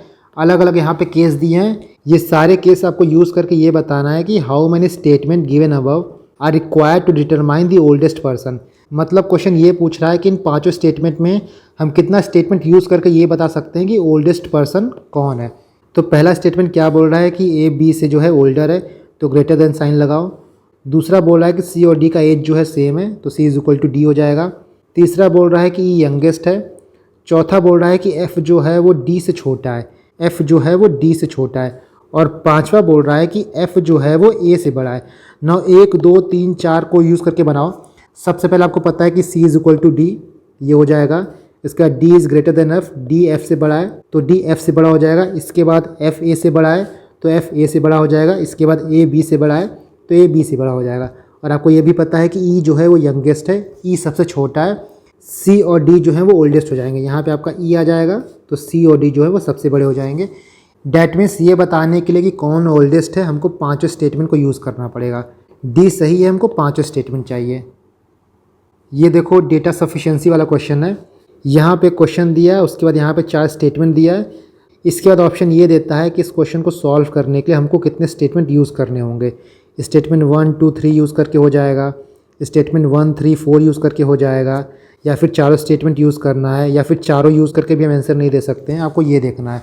तो सबसे पहले जो स्टेटमेंट दिया है उसको आप बनाओ। वो कहना क्या चाहता है, क्वेश्चन बोल रहा है कि एक फैमिली में 5 मेंबर हैं ABCDE, और क्वेश्चन यहाँ पे ये पूछ रहा है कि what is the relation between E and B, E और B के बीच में क्या रिलेशन है। स्टेटमेंट 1 बोल रहा है कि AB जो है वो कपल हैं तो A एंड B जो है वो मैरिड है। आप कुछ साइन समझ लो, ब्लड रिलेशन में कुछ साइन होता है। डबल का मतलब होता है कि कपल है, ऊपर एरो करने का मतलब ये होता है कि हमसे एक पहले की जनरेशन, सिंगल साइन का मतलब होता है कि सिबलिंग। तो ये कुछ साइन है जो कि आप ब्लड रिलेशन में यूज़ कर सकते हो। तो AB जो है कपल है, = हो जाएगा। स्टेटमेंट 2 बोल रहा है कि D is father of C, D जो है वो C का फादर है तो यहाँ पे C है, C का फादर D हो गया। और स्टेटमेंट 3 बोल रहा है कि E जो है वो D का सन है तो यहाँ पे E हो गया, E जो है वो D का सन है। यहाँ पे हमने 3 स्टेटमेंट देख लिया है। इन 3 स्टेटमेंट को यूज़ करके हमको ये इन्फॉर्मेशन पता चली है, बट हमको ये नहीं पता चल रहा है कि B और E के बीच में रिलेशन क्या है। तो पहला जो है वो गलत हो जाएगा। इसके बाद हम चौथा स्टेटमेंट देखते हैं कि A and C are sisters, A और C जो हैं वो सिस्टर्स हैं। अब हमको A और C के बीच में रिलेशन पता चल गया, पहले हमको A और B के बीच में रिलेशन पता ही था, तो आपका ये इक्वेशन ऐसा बन जाएगा। नाउ हम पहला, तीसरा और चौथा यूज़ करते हैं। पहला हमको ये बताता है कि A B जो है वो कपल हैं, यहाँ से आपका कपल हो जाएगा। चौथा ये बोल रहा है कि AC सिस्टर्स हैं तो चौथा ये हो जाएगा। तीसरा हमको ये बोलता है कि E जो है वो D का सन है, बट यहाँ पे हमको B और E के बारे में नहीं पता चल रहा है, तो 1 3 और 4 यूज़ करके हम नहीं बता सकते, क्योंकि देखो यहाँ पे CAB है ना और यहाँ पे D और E है, ये पूरा अलग अलग है, इन दोनों के बीच में कोई रिलेशन नहीं बता रहा है, तो B जो है वो गलत हो जाएगा। अब हम चारों स्टेटमेंट यूज़ करते हैं। चारों स्टेटमेंट कैसे बनेगा, पहले AB जो है कपल हो जाएंगे, इसके बाद AC जो है वो सिस्टर हो जाएंगे, D जो है वो C का फादर है, E जो है वो D का सन है। अब बोल रहा है कि E और B के बीच में क्या रिलेशन है, तो जो E है वो लड़का है क्योंकि सन है, A एंड C सिस्टर्स है मतलब A जो है वो लेडीज़ है, मतलब B जो है वो जेंट्स है, तो E जो है वो A का क्या होगा, भाई होगा, तो B का क्या होगा, ब्रदर इन लॉ, तो B जो है वो brother in law of E है। तो हमको चारों स्टेटमेंट चाहिए। नेक्स्ट वन, ये काफ़ी सिंपल क्वेश्चन है, ऑड वन आउट यहाँ फाइंड आउट करना है। सिंपली देखोगे तो जितने नंबर दिए हैं ना यहाँ पे सारे प्राइम है, बट इस ग्रुप में जो ये नंबर है वो कंपोजिट है। एक डाउट ये भी आ रहा था, मुझे कमेंट आया था, यहाँ पे बी देखो ना, 31, 41, 53, 67, ये इससे 10 बड़ा है, ये इससे 12 बड़ा है, ये इससे 14 बड़ा है। तो 10, 12 और 14 का यहाँ पे एक ग्रुप बन रहा है, एक पैटर्न बन रहा है। तो बहुत लोग ये बोल रहे थे कि बी भी सही हो सकता है, बट मुझे लगता है कि 91 स्पेसिफिकली यूपीएससी ने इसीलिए दिया है क्योंकि डी जो है वो सही आंसर है। तो मेरे हिसाब से डी है, बट आप देखो यूपीएससी क्या बोलता है, बट जो मुझे लगता है फाइनल आंसर इसका डी होगा। तो यहाँ पे हमने डे 2 ख़त्म कर दिया। Now let's start with day 3। Day 3 का हमारा सबसे पहला क्वेश्चन था क्वेश्चन नंबर 44। ये सिंपल इंटरेस्ट कंपाउंड इंटरेस्ट का क्वेश्चन है और सिंपल क्वेश्चन है, बहुत ज़्यादा इसमें आपको फॉर्मूला यूज़ नहीं करना है। जो बेसिक फॉर्मूला आप जानते हो, जो मैंने आपको प्रोवाइड किया था, लेट मी शो यू, यही सिंपली यूज़ करना है। नाउ इस क्वेश्चन में देखो, अ principal P becomes Q in 1 year when compounded half yearly with R% annual rate of interest. If the same principal P become Q in 1 year when compounded annually with % annual rate of interest, then which one of the following is correct? तो यहाँ simple question पूछ रहा है कि कोई principal P है जो amount Q बन जा रहा है एक साल में, अगर वो हाफ ईयरली कंपाउंड हो रहा है with R rate of interest, वही प्रिंसिपल P जो है वो Q अमाउंट बन रहा है अगर वो ईयरली कंपाउंड हो रहा है with S% rate of interest. तो हमको यहाँ पे कंपाउंड इंटरेस्ट और सिंपल इंटरेस्ट से ये पता है कि अगर हमारा प्रिंसिपल P है, रेट ऑफ इंटरेस्ट R है, टाइम जो है वो N ईयर है, तो अमाउंट क्या हो जाएगा, P into 1 + R/100 into N। ये आपका अमाउंट कब होगा, जब कंपाउंडेड एनुअली। वही हम अगर हाफ ईयरली की बात करेंगे तो हाफ ईयरली में जो रेट ऑफ इंटरेस्ट है ना वो R/2 हो जाता है। R/2 क्यों होता है, क्योंकि हाफ ईयरली में हम लोग 6 महीने पे भरते हैं, इसलिए R जो है वो R/2 हो जाएगा और टाइम कितना हो जाएगा, वो ट्वाइस हो जाएगा। आई होप आप समझ रहे होगे कि हाफ ईयरली में R/2 क्यों होगा। ये पूरा साल है, इसका रेट R है, इसमें हम 2 बार भरेंगे तो ये R/2 हो जाएगा, ये R/2 हो जाएगा, और जो टाइम है वो ट्वाइस हो जाएगा, एक इसका एक इसका। वही चीज़ यहाँ पे लगाना है। सबसे पहले बोल रहा है कि हाफ ईयरली, यहाँ पे देखो हाफ ईयरली, तो यहाँ पे जो R है वो R/2 हो जाएगा, टाइम 2 हो जाएगा, यहाँ Q अमाउंट मान लेंगे, यही सिंपली फॉर्मूला लगाना है। ये आपका Q हो जाएगा, ये P हो जाएगा, यहाँ 1 दिया है 1, R जो है वो R/2 हो जाएगा 100, टाइम जो हो जाएगा ट्वाइस हो जाएगा। इसको सॉल्व करोगे तो हो जाएगा P 200 + R/200 का होल स्क्वायर, ये आपका इक्वेशन 1 हो जाएगा। अब जब कंपाउंडेड एनुअली की बात करेंगे, जो रेट ऑफ इंटरेस्ट दिया है S%, यहाँ पे S हो जाएगा बाई 100, यहाँ पे टाइम जो है आपका, टाइम यहाँ पे 1 आ जाएगा, ये इक्वेशन 2 हो गया। अब बस इक्वेशन आपको सॉल्व करना है। इक्वेशन 1 को इक्वेशन 2 से डिवाइड करो, क्या आ जाएगा, Q कट जाएगा, PP कट जाएगा, 200 + R/200 का होल स्क्वायर अपॉन 100 + S/100, ये क्रॉस मल्टीप्लाई करो, ये इधर चला जाएगा, 100 + S/100 is equal to 200 + R का होल स्क्वायर, 200 + R का होल स्क्वायर, जो यहाँ पे होल स्क्वायर इसको तोड़ दो, ये ऊपर हो जाएगा होल स्क्वायर, ये भी हो जाएगा होल स्क्वायर, तो ये होल स्क्वायर हो गया। बाकी यहाँ पे 200 का होल स्क्वायर 40,000 आ जाएगा, 0 0 यहाँ से कट जाएगा। इसके बाद आप यहाँ पे इससे मल्टीप्लाई करो, क्रॉस मल्टीप्लिकेशन, 100 से 400 मल्टीप्लाई होगा 40,000, फिर 400 से S मल्टीप्लाई होगा 400। इसको A + B का यहाँ पे होल स्क्वायर फॉर्मूला लगाओ, A का स्क्वायर + B का स्क्वायर + 2AB, ये हो जाएगा 40,000, 40,000 यहाँ से कट जाएगा। बाकी इसको सिंप्लीफाई करोगे तो आपका हो जाएगा 400 S - R is equal to R का स्क्वायर। यहाँ पे आपको मिल जाएगा S - R is equal to R का स्क्वायर अपॉन 400। अब राइट हैंड साइड को देखो, R का स्क्वायर हमेशा पॉजिटिव रहेगा, 400 पॉजिटिव है, मतलब S - R जो है वो पॉजिटिव आएगा। S - R पॉजिटिव कब होगा, जब S जो है वो R से बड़ा होगा, यही बोल रहा है यहाँ पे तीसरा, S जो है वो R से बड़ा है, C जो है वो सही है। यहाँ पे क्वेश्चन बोल रहा है कि how many natural numbers are there which give a remainder of 31 when 1186 is divided by this natural number.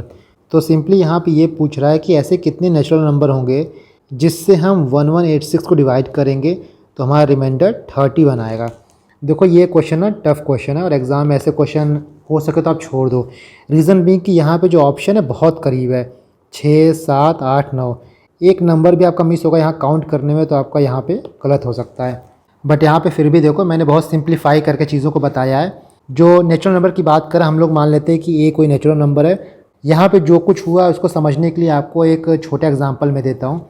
मान लो आपसे ये बोले कि ऐसे कितने नेचुरल नंबर हैं जिससे हम 5 को डिवाइड करेंगे तो जो रिमाइंडर है वो 1 आएगा। यहाँ पे तो हमको सिंपल पता है कि 5 को अगर हम 2 से डिवाइड करेंगे तो रिमाइंडर कितना आएगा, 1 आएगा। इसके बाद आप ये देखो, यहाँ पे पूछ रहा है कितने ऐसे नेचुरल नंबर होंगे जो 5 को डिवाइड करके रिमाइंडर 1 देंगे। तो सबसे पहले हम क्या करेंगे, जिसको डिवाइड करना है, 5 को डिवाइड करना है, उसको हम रिमाइंडर से माइनस कर देंगे, रिमाइंडर 1 है तो हमारा आ जाएगा 4। अब जो ये 4 है ना, वो 4 कैसे आया, जिसको डिवाइड करना है डेट इज़ यहाँ पे 5, उसको हम जितना रिमाइंडर आएगा उससे माइनस करेंगे तब 4 आएगा। और ये 4 जो है इसको 2 पूरी तरह से डिवाइड करेगा। डैट मीन्स अगर हम ये निकाल लें कि 4 के कितने फैक्टर हैं तो हमको ये पता चल जाएगा कि ऐसे कितने नंबर हैं जो 5 को डिवाइड करेंगे तो रिमाइंडर 1 देंगे। आपका 2 हो गया और 4 हो गया। फैक्टर क्या होता है, 2 होगा 4 होगा, तो 5 को 2 से डिवाइड करने में रिमाइंडर 1 आएगा और 5 को 4 से डिवाइड करने में भी रिमाइंडर 1 आएगा। वही चीज़ यहाँ पे किया गया है। 1186 है, रिमाइंडर कितना आ रहा है 31, इसको माइनस कर दो 1155, तो ये 1155 जो है वो ए से पूरी तरह से डिवाइड होगा। डैट मीन्स हमको यहाँ पे क्या करना है कि 1155 का फैक्टर खोजना है। तो आप इस तरह फैक्टर निकाल सकते हो। हमको सिर्फ यहाँ पे नंबर ऑफ़ फैक्टर्स नहीं देखना है, हमको ये भी देखना है कि फैक्टर्स आ कितना रहा है, क्योंकि जो भी हमको फैक्टर्स लेना है वो ऐसा लेना है कि 31 से ज़्यादा हो, तभी तो रिमाइंडर 31 देगा। तो ये सारे फैक्टर हैं, इसमें से 31 से ज़्यादा कौन है, 33, 35, 55, 77, 105, 165, 231 और 385। कितने होगा, 1, 2, 3, 4, 5, 6, 7, 8, 9, तो 9 जो है वो आंसर हो गया। बट ये एक टफ क्वेश्चन है और एग्ज़ाम में ऐसे क्वेश्चन लीव करने के लिए होते हैं। Next one, let P P Q Q and R R be 2 digit number where P is less than Q is less than R. If P P plus Q Q plus R R is equal to T T zero where T T zero is 3 digit number ending with zero, consider the following statement. पहला बोल रहा है the number of possible values of P is 5, दूसरा बोल रहा है the number of possible values of Q is 6। सबसे पहले जो इक्वेशन दिया आप उसको बना लो, P P plus Q Q plus R R is equal to T T zero, P P Q Q R R T T zero. यहाँ पे इस इक्वेशन से हमको ये पता चलता है कि p plus Q plus R का जो यूनिट डिजिट है वो 0 आएगा। तो p plus Q plus R क्या हो सकता है, यहाँ पे क्या आ सकता है, यहाँ पे 10 आ सकता है, नहीं तो 20 आ सकता है। 10 आएगा तो यहाँ पे 0 आ जाएगा, यहाँ पे 1 आ जाएगा, और 20 होगा तो यहाँ पे 0 आ जाएगा, यहाँ पे 2 आ जाएगा। ये 30 क्यों नहीं हो सकता, क्योंकि p क्यू आर जो है वो सिंगल डिजिट है। 30 होने के लिए 10 प्लस 10 प्लस 10 होना पड़ता, मतलब डबल डिजिट होना पड़ता। तो सिंगल डिजिट है, इसीलिए इसका सम या तो 10 आएगा या तो 20 आएगा। अब दोनों केस देख लो, जब 10 आएगा तो क्या क्या सिचुएशन बन सकती है। हम p को 1 लेके, q को 2 लेके, r को 7 लेते हैं तो कितना होगा, 10 आ रहा है। इसी तरह 1 लो, इसको 2 लो, इसको 1 कम करो, 6, 10 आ रहा है। इसको 1 फिक्स करो, इसको 1 बढ़ाओ, इसको 1 घटाओ, 10। अब क्या करो कि इसको 1 बढ़ाओ 2, 4 को 3 करो, 5 को 5 करो, 10। इसी को आप ऐसे लिख सकते हो जो पूछ रहा है ना, P P plus Q Q plus R R is equal to T T zero. तो यहाँ पे पी पी तो मतलब 1 1 करोगे, 2 2 करोगे, 7 7 करोगे तो ये 1 1 0 हो जाएगा। उसी तरह 1 1 3 3 6 6 तो 1 1 0, 1 1 4 4 5 5 तो 1 1 0, 2 2 3 3 5 5 तो 1 1 0। ये p plus Q plus R is equal to 10 पे बना है। दूसरा केस लेते हैं, p plus Q plus R is equal to 20। तो क्या बनेगा, p की वैल्यू 3 लो, q की वैल्यू 8 लो, r की वैल्यू 9 लो, तब हमारा 20 बनेगा। उसी तरह 4 7 9 20 बन जाएगा, 5 6 9 20 बन जाएगा। वही P P plus Q Q plus R R is equal to T T zero दिया है ना, तो यहाँ 33 88 99 करोगे तो 220 होगा, 44 77 99 करोगे 220 होगा, 55 66 99 करोगे तो 220 होगा। मतलब हमारी p की पॉसिबल वैल्यूज़ क्या है, 1 है, 2 है, 3 है, 4 है, 5 है, ये 5 वैल्यूज़ हो गई। q की क्या है, 2 है, 3 है, 4 है, 8 है, 7 है, 6 है, मतलब 6 वैल्यू हो गए। तो यहाँ जो दिया है ना, number of possible values p की 5, q की 6, दोनों सही है। ये देखो सिंपल क्वेश्चन है, आपको थोड़ा सा डिजिट रखना पड़ेगा, और ऐसे क्वेश्चन में जो लास्ट की वैल्यू होती है उसको सबसे बड़ा रखा करो। जैसे यहाँ पे p plus Q plus R is equal to 10 निकालना था, तो हमने r की सबसे बड़ी वैल्यू 7 ली। यहाँ पे 8 हमने क्यों नहीं लिया, क्योंकि यहाँ पे 8 रखते तो यहाँ पे हमको 1 रखना पड़ता, यहाँ पे 1 रखना पड़ता। But p is less then q is less then r बोला है ना, तो उसी हिसाब से आपको सेट करना होगा। यहाँ पे p की सबसे कम, उससे बड़ी q, उससे बड़ा r। Next question, what is the sum of all 4 digit number less than 2000 formed by digit 1 2 3 4 where none of the digits are repeated। बहुत सिंपल क्वेश्चन है, आपको 1 2 3 4 यूज़ करके 2000 से कम की वैल्यू बनानी है, बाद में उसका सम करना है। तो सिंपली आप इसको बना सकते हो, पहले 1 2 3 4 ले लो, फिर 1 2 को फिक्स करके 3 इधर कर दो, 4 इधर कर दो, फिर 1 3 2 4 ले लो, फिर 1 3 को फिक्स करके 4 इधर कर दो, 2 इधर कर दो, फिर 1 4 2 3 ले लो, 1 4 को फिक्स करके 3 इधर कर दो, 2 इधर कर दो। 6 ऐसे डिजिट बनेंगे, इनको ऐड कर दोगे तो 7 9 9 8 आएगा। ये जो है करेक्ट आंसर है, इजी क्वेश्चन है। Next one, what is the number of selection of 10 consecutive things out of 12 things in a circle taken in a clockwise direction. यहाँ देखो सिलेक्शन की बात किया, अरेंजमेंट की बात नहीं किया है। जब अरेंजमेंट की बात होती है तो वहाँ पे ऑर्डर इंपॉर्टेंट हो जाता है, बट सिलेक्शन में ऑर्डर इंपॉर्टेंट नहीं है।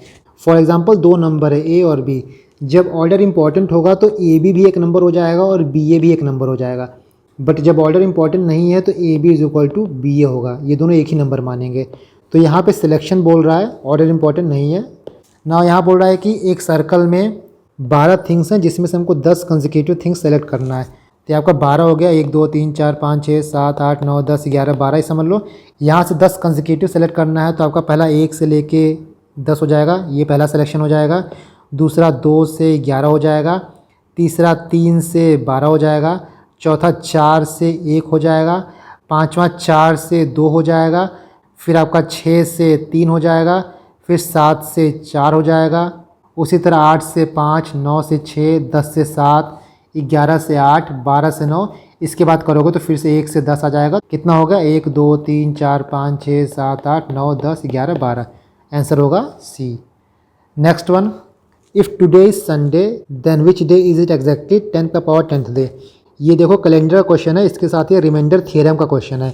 यहाँ पे मैं आपको एक इंपॉर्टेंट कॉन्सेप्ट बताऊंगा कैसे आप रिमाइंडर निकाल सकते हो, उसको ध्यान रखना, वो बहुत जगह यूज़ हो सकता है। नंबर सिस्टम का इंपॉर्टेंट कॉन्सेप्ट है ना। आपको कैलेंडर में शायद पता होगा कि जब भी हम नंबर ऑफ़ डेज़ निकालते हैं तो हमको नंबर ऑफ़ ऑड डेज़ निकालना होता है। और नंबर ऑफ़ ऑड डेज़ कितना होता है, नंबर ऑफ़ डेज़ को हम 7 से डिवाइड कर देंगे तो जो रिमाइंडर आएगा वही हमारा नंबर ऑफ़ ऑड डेज़ होगा। यहाँ पे ये निकालने के लिए कि 10 का पावर 10th डे कौन है, इसको हम 7 से डिवाइड करेंगे। तो 10 का power 10 divided by 7 is equal to number of odd days हो जाएगा। अब इसका आंसर क्या आएगा, देखो ये यूलर थ्योरम है, ये रिमाइंडर थ्योरम भी है, इंपॉर्टेंट थ्योरम है। यहाँ पे ये थ्योरम ये बोलता है कि जो भी बेस रहेगा, जैसे यहाँ पे बेस 10 है और यहाँ पे 7 से डिवाइड, तो 10 को 7 से डिवाइड करने पे जो रिमाइंडर आएगा वही यहाँ पे हम लिखेंगे। तो 10 को 7 से डिवाइड करेंगे कितना आएगा, रिमाइंडर 3 आएगा। तो ये 3 का पावर 10 हो जाएगा, ठीक है। इसके बाद हम इसको और तोड़ते हैं, 3 का स्क्वायर का पावर 5, ये हो जाएगा 9 का पावर 5 अपॉन 7। फिर से हम यही थ्योरम लगा देंगे, 9 को 7 से डिवाइड को रिमाइंडर कितना आएगा 2। तो यहाँ पे हम लिखे 2 का पावर 5 क्योंकि यहाँ 5 है डिवाइडेड बाई 7। 2 का पावर 5 खोल देंगे कितना आ जाएगा 32 डिवाइडेड बाई 7, रिमाइंडर कितना आया 4। आज अगर संडे है तो 4 दिन बाद क्या होगा, थर्सडे होगा। इसका करेक्ट आंसर है थर्सडे। यहाँ जो सबसे इंपॉर्टेंट था ना वो यही था, नंबर ऑफ ऑड डेज निकालना बाय यूलर थ्योरम। ये थ्योरम आप याद रखना। कई बार ऐसा भी क्वेश्चन आता है, कोई बड़ा नंबर मान लो दे दे 6 5 4 2 इंटू 7 21 इंटू 684 डिवाइडेड बाई 2 2 1। तो यहाँ भी आप यूलर थ्योरम लगा के सॉल्व कर सकते हो। इसको इससे डिवाइड को जो रिमाइंडर आए, तो इसको इससे डिवाइड को जो रिमाइंडर आए, इसको इससे डिवाइड को जो रिमाइंडर आए डिवाइडेड बाई फिर जो ये बड़ा नंबर है वो लिखोगे। इसी तरह करके आप रिमाइंडर निकालोगे। Next one, question number 50। ऐसा क्वेश्चन भी PYQ में पहले कई बार पूछा जा चुका है। ये LCM SCF का क्वेश्चन है।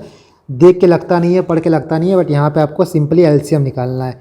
There are 3 traffic signal, each signal changes colour from green to red and then from red to green.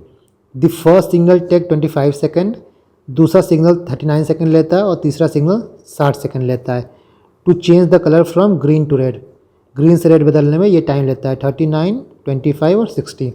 The duration for green and red colour are same. At 2 PM they together turn green.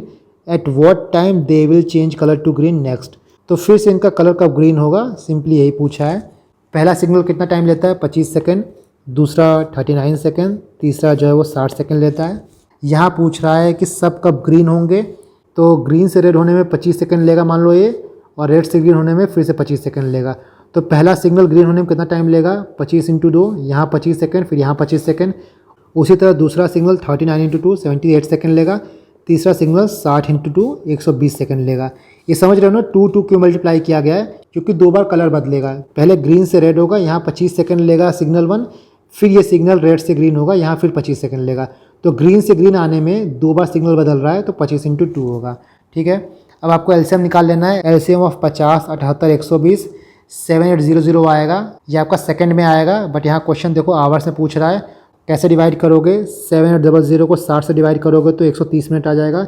130 minute का क्या मतलब हुआ, 120 minute में कितना होता है, 2 घंटा होता है, 2 घंटा 10 मिनट। तो जो सिग्नल है वो ग्रीन कब होगा, अभी 2 बज रहा है, इसमें 2 घंटा 10 मिनट ऐड कर दो, 4 बज के 10 मिनट में सिग्नल ग्रीन हो जाएगा। Next question, question number 54। ये क्वेश्चन देखो जो है ना बहुत ज़्यादा टफ नहीं है, बट आपको थोड़ा सा कैलकुलेशन करना पड़ेगा। कैलकुलेशन भी नहीं है, सिंपली आपको काउंट करना पड़ेगा। यहाँ बोल रहा है कि 40 childrens are standing in a circle and one of them say child one has a ring. तो 40 बच्चे जो है वो सर्कल में खड़े हैं। पहले बच्चे के पास, चाइल्ड वन के पास एक रिंग है। The ring is passed clockwise, clockwise ring pass कर रहा है। चाइल्ड वन जो है वो रिंग चाइल्ड टू को पास करता है। चाइल्ड टू जो है चाइल्ड फोर को पास करता है। चाइल्ड फोर जो है वो चाइल्ड सेवन को पास करता है, एंड सो ऑन। मतलब चाइल्ड वन चाइल्ड टू को पास करेगा अपने अगले वाले को, फिर चाइल्ड टू चाइल्ड फोर को पास करेगा +2, फिर चाइल्ड फोर चाइल्ड सेवन को पास करेगा +3। इसका मतलब क्या पैटर्न बन रहा है, +1 +2 +3। तो चाइल्ड सेवन किसको पास करेगा, चाइल्ड 11 को +4। चाइल्ड 11 किसको पास करेगा, चाइल्ड 16 को +5। क्वेश्चन बोल रहा है after how many such changes will the ring be in the hand of child one again. ऐसे रिंग बदलने के बाद फिर से रिंग चाइल्ड वन के हाथ में कब आएगा। तो यहाँ पे आप सिंपली बना सकते हो क्लॉकवाइज रिंग कैसे कैसे मूव करेगी। चाइल्ड वन जो है चाइल्ड टू को देगा, चाइल्ड टू जो है चाइल्ड फोर को देगा, 4 7 को दे रहा है, 7 11 को दे रहा है, फिर 11 जो है वो 16 को देगा, 16 जो है वो 22 को देगा, चाइल्ड नंबर 22। चाइल्ड 22 जो है चाइल्ड 29 को देगा, 29 जो है वो 37 को देगा। 37 के बाद देखो चाइल्ड 6 के पास जाएगा, यहीं पे एक बार चाइल्ड 1 भी आएगा, बट यहाँ पे +9 है, मतलब 37 जो है ना अपने 9 आगे जो बच्चा खड़ा है उसको देगा। तो चाइल्ड 1 जो बीच में यहाँ पे खड़ा है उसको सरपास करके चाइल्ड 6 के पास जाएगा। चाइल्ड 6 जो है वो चाइल्ड 16 को देगा, 16 27 को ये हटा दो, फिर 27 जो है वो 39 को देगा, फिर 39 जो है वो चाइल्ड 26 को देगा। यहीं बीच में चाइल्ड 40 भी आएगा, चाइल्ड 1 भी आएगा, बट इसको सरपास करके चाइल्ड 26 के पास जाएगा। चाइल्ड 26 जो है वो फिर चाइल्ड 1 को देगा, क्योंकि चाइल्ड 26 को अपने आगे खड़े 15वें लड़के को देना है। तो चाइल्ड 26 के बाद 15वां लड़का कौन आएगा, चाइल्ड 1 आएगा। तो यहाँ पे आप देखें ना 15 बार रिंग चेंज हो रहा है, इसका आंसर जो है वो बी हो जाएगा 15। क्वेश्चन नंबर 55 देखो, एक यहाँ पे सीरीज़ दिया है ZZ YYY XXXX WWWW।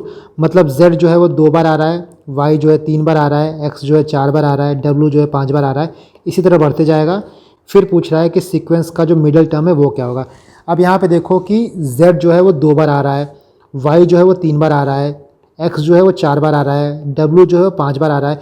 इसी तरह आप चलते जाओ तो जो A है वो कितने बार आएगा, A जो है वो 27 बार आएगा, क्योंकि अल्फ़ाबेट में कितने लेटर होते हैं, 26 लेटर हैं, बट यहाँ स्टार्ट 2 से किया जा रहा है। तो मतलब जो A है वो 27वां नंबर होगा।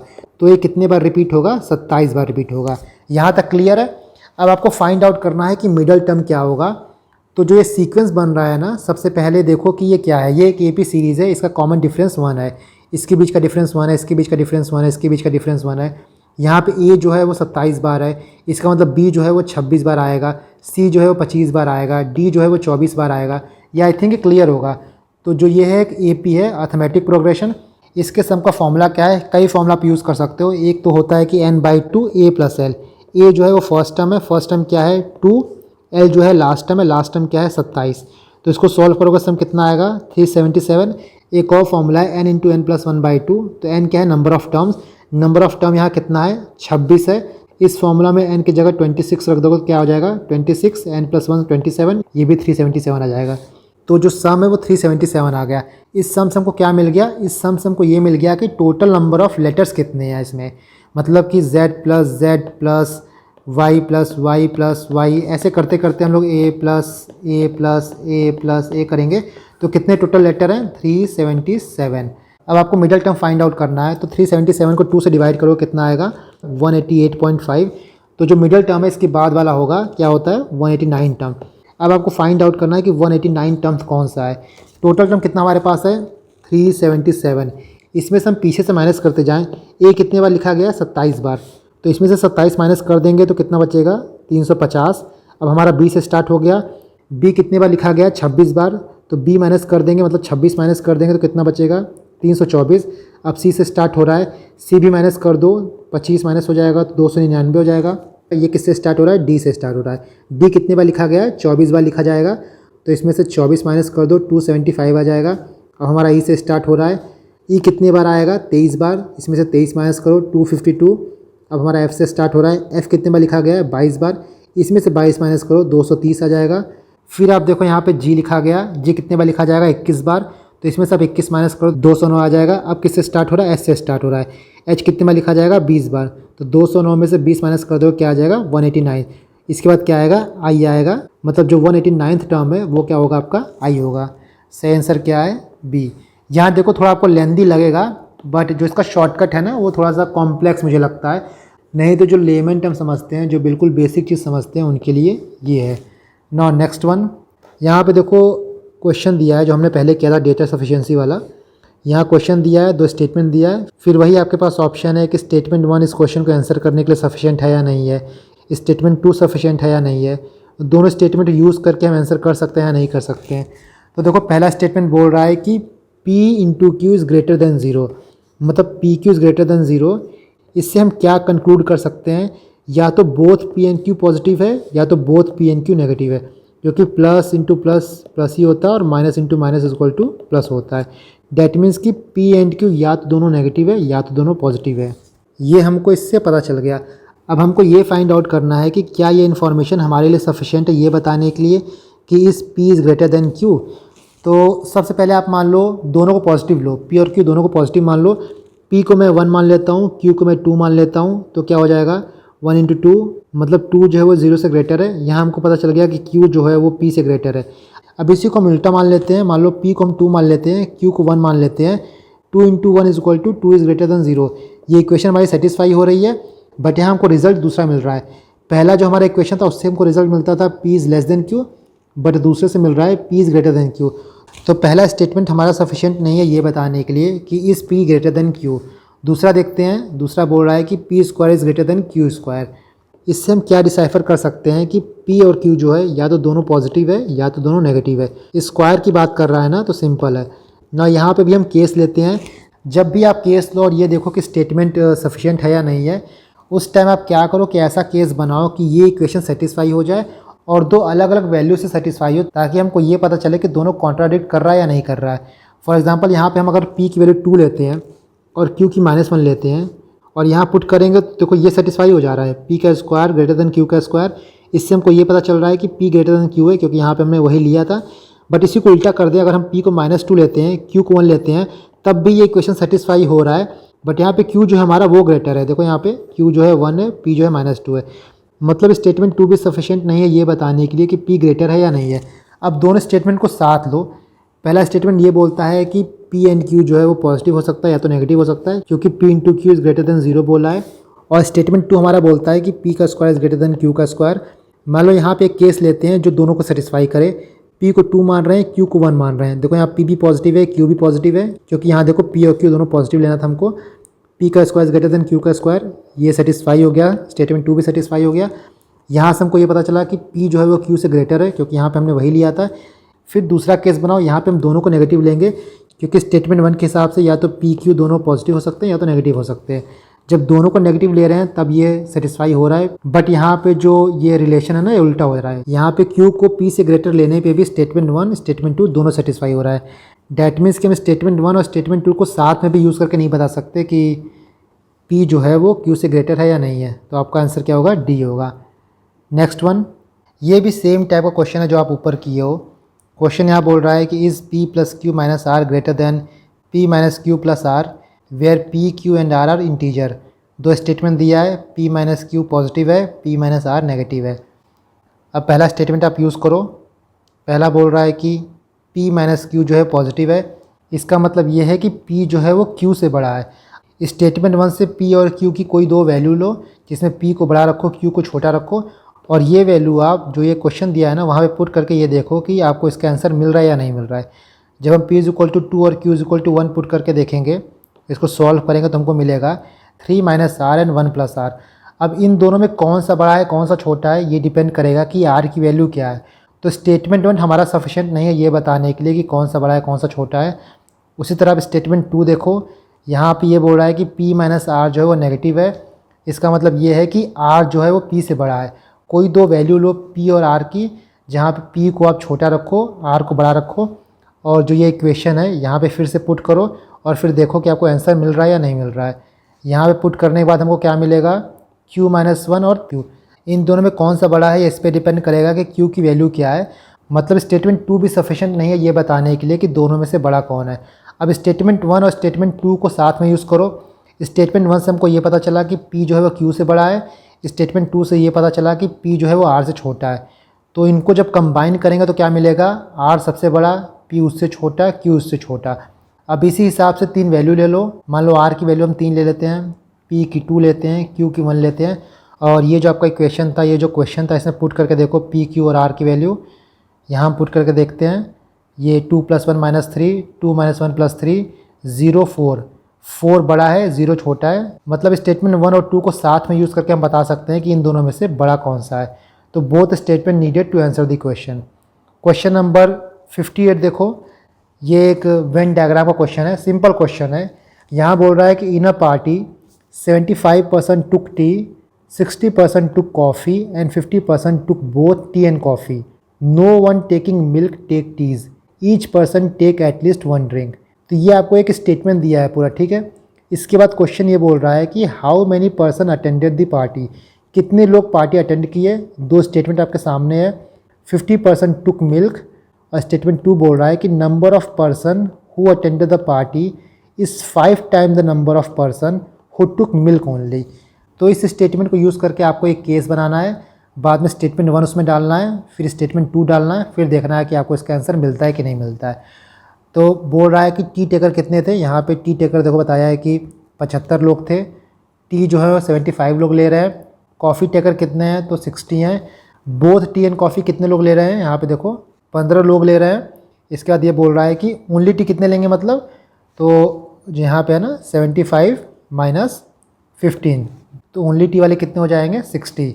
इसके बाद ये बोल रहा है कि people who took milk did not take tea, जो मिल्क लेंगे वो टी नहीं लेंगे, मतलब ये जो है इंटरसेक्ट नहीं करेगा। एवरीवन टुक एटलीस्ट 1 बेवरेज। आप वेन डायग्राम बनाओ। सबसे पहले मान लो ये टी का बनाते हैं, टी 75 लोग ले रहे हैं। इसके बाद ये बोल रहा है कि 60 लोग कॉफ़ी ले रहे हैं, ये कॉफ़ी वाला आपका हो गया। इसके बाद ये मिल्क वाला हो गया, क्योंकि यहाँ लिखा है कि जो मिल्क ले रहे हैं वो टी नहीं ले रहे हैं, तो जो मिल्क वाला है वो टी से इंटरसेक्ट नहीं करेगा, ठीक है। ये टोटल आपके टी वाले हैं, ठीक है। ये टोटल आपके कॉफ़ी वाले हैं। यहाँ बोल रहा है जो टी और कॉफ़ी दोनों लेते हैं वो कितने हैं, 15। तो ये टी एंड कॉफ़ी दोनों वाले हैं। इसका मतलब क्या हुआ कि ये जो है, ये वाला जो पोर्शन हुआ वो ओनली टी वाले हैं। कितने हैं, 60 लोग जो है वो सिर्फ टी ले रहे हैं। ये आपके मिल्क वाला हो गया। ओनली मिल्क वाला कितना हुआ, तो ये ओनली मिल्क वाला पोर्शन हो गया। कॉफ़ी एंड मिल्क कितने लोग लेते हैं, तो ये आपका कॉफ़ी एंड मिल्क हो गया, इसको मालूम CM मान लेते हैं। ओनली कॉफ़ी वाले कितने हो गए, तो ये आपका ओनली कॉफ़ी वाला हो गया। तो ओनली कॉफ़ी निकालने के लिए क्या करेंगे, टोटल कॉफ़ी कितने लोग ले रहे हैं वो माइनस ये करेंगे, ये वाला पोर्शन माइनस करेंगे और माइनस ये पोर्शन करेंगे, तब हमारा आ जाएगा ओनली कॉफ़ी। क्वेश्चन हमसे क्या पूछ रहा है कि how many person attended the party, total person कितने होंगे, इसको आप ऐड करोगे ओनली टी, फिर ये इंटरसेक्शन वाला ऐड करोगे, फिर ओनली कॉफ़ी वाला ऐड करोगे, फिर ये CM कॉफ़ी एंड मिल्क वाला ऐड करोगे, फिर ओनली मिल्क वाला ऐड करोगे, ठीक है। मतलब 60 ये ऐड किए, 15 ये ऐड किए, ओनली कॉफ़ी कितना हुआ, ये आपका 45 हो गया माइनस CM, 45 - CM, फिर ये CM हो गया और ये ओनली मिल्क हो गया। स्टेटमेंट 1 क्या बोल रहा है, 50% टुक मिल्क, 50 लोग ऐसे हैं जो मिल्क लिए थे। अब आप इसी क्वेश्चन में मिल्क डाल दो, मान लो M की वैल्यू हमको 50 मिल गई, बट हमको ये नहीं पता चला है कि C और M कितना है, मतलब कितने लोग ऐसे हैं जो कॉफ़ी भी लिए हैं मिल्क भी लिए हैं। इसे स्टेटमेंट हमारा सफिशिएंट नहीं है ये बताने के लिए कि कितने लोग पार्टी अटेंड किए हैं, ठीक है। स्टेटमेंट 2 क्या बोल रहा है, number of person who attended the party is 5 times the number of who took the milk, मतलब कि टोटल पर्सन जितने हैं वो 5 टाइम्स ऑफ उनके हैं जो मिल्क लिए हैं। मतलब ये टोटल पर्सन कितना दिया है, यहाँ पे 5M दिया है। इक्वेशन रखो 5M = 120 + M हो जाएगा, क्योंकि यहाँ पे CM कट जाएगा, 60 + 15 + 45 120 + M हो जाएगा। मतलब 5M = 120 + M, ये M इधर गया, 4M = 120, M = मिल्क। सिर्फ मिल्क लेने वाले कितने हैं, 30 हैं। और स्टेटमेंट 2 ये बोल रहा है कि जितने टोटल इंसान हैं वो 5 गुना हैं जो मिल्क लेते हैं, मतलब कि टोटल पर्सन कितने हो जाएंगे, 30 × 5 150। डैट मीन्स कि स्टेटमेंट 2 सफिशिएंट है ये आंसर करने के लिए कि कितने लोग पार्टी अटेंड किए हैं। नाउ क्वेश्चन नंबर 59 देखो, ये सारे क्वेश्चन ना काफ़ी ईजी होते हैं, तो जो स्टेटमेंट वाले क्वेश्चन हैं, जो डेटा सफिशिएंसी वाले होते हैं, उनको आप छोड़ के मत आया करो। सिंपल केस बनाना होता है, आंसर बहुत ईजिली आ जाता है। यहाँ ये बोल रहा है कि आपको कोई 3 डिजिट नंबर करना है। क्वेश्चन ये पूछ रहा है कि वो नंबर क्या है। स्टेटमेंट 1 बोल रहा है कि this sum of the digits of number is equal to product of the digit. एक आप 3 डिजिट नंबर मान लो ABC, सम ऑफ डिजिट कितना हो जाएगा A + B + C, प्रोडक्ट क्या हो जाएगा ABC। ना इस इक्वेशन को कितने नंबर सेटिस्फाई कर रहे हैं, काफ़ी नंबर सेटिस्फाई करेंगे। मान लो यहाँ पे आप कोई 3 डिजिट नंबर एज्यूम कर लो 1 2 3, ये सेटिस्फाई करेगा इसको 1 + 2 + 3 = 6 और 1 × 2 × 3 = 6। ये सेटिस्फाई कर रहा है, 1 2 3 भी सेटिस्फाई कर रहा है, 1 3 2 भी सेटिस्फाई कर रहा है, 2 1 3 भी सेटिस्फाई करेगा, 3 1 2 भी करेगा, 2 3 1 भी करेगा, 3 1 2 करेगा। तो हमको स्टेटमेंट 1 से नहीं पता चल रहा है कि ये 3 डिजिट नंबर कौन सा है। स्टेटमेंट 2 क्या कह रहा है, the number is divisible by sum of the digit of the number. मतलब जो नंबर है वो अपने डिजिट के सम से डिविजिबल है।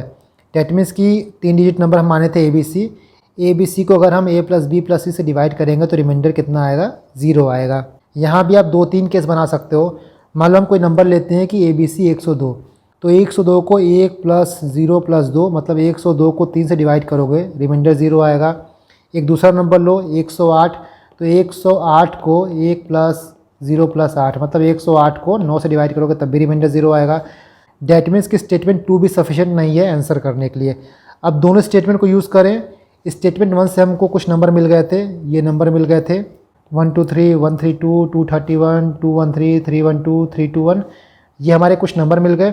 और स्टेटमेंट 2 क्या कह रहा है कि जो नंबर है अपने डिजिट के सम से डिविजिबल है। तो यहाँ पे सारे डिजिट का सम जो है वो 6 आ जाएगा।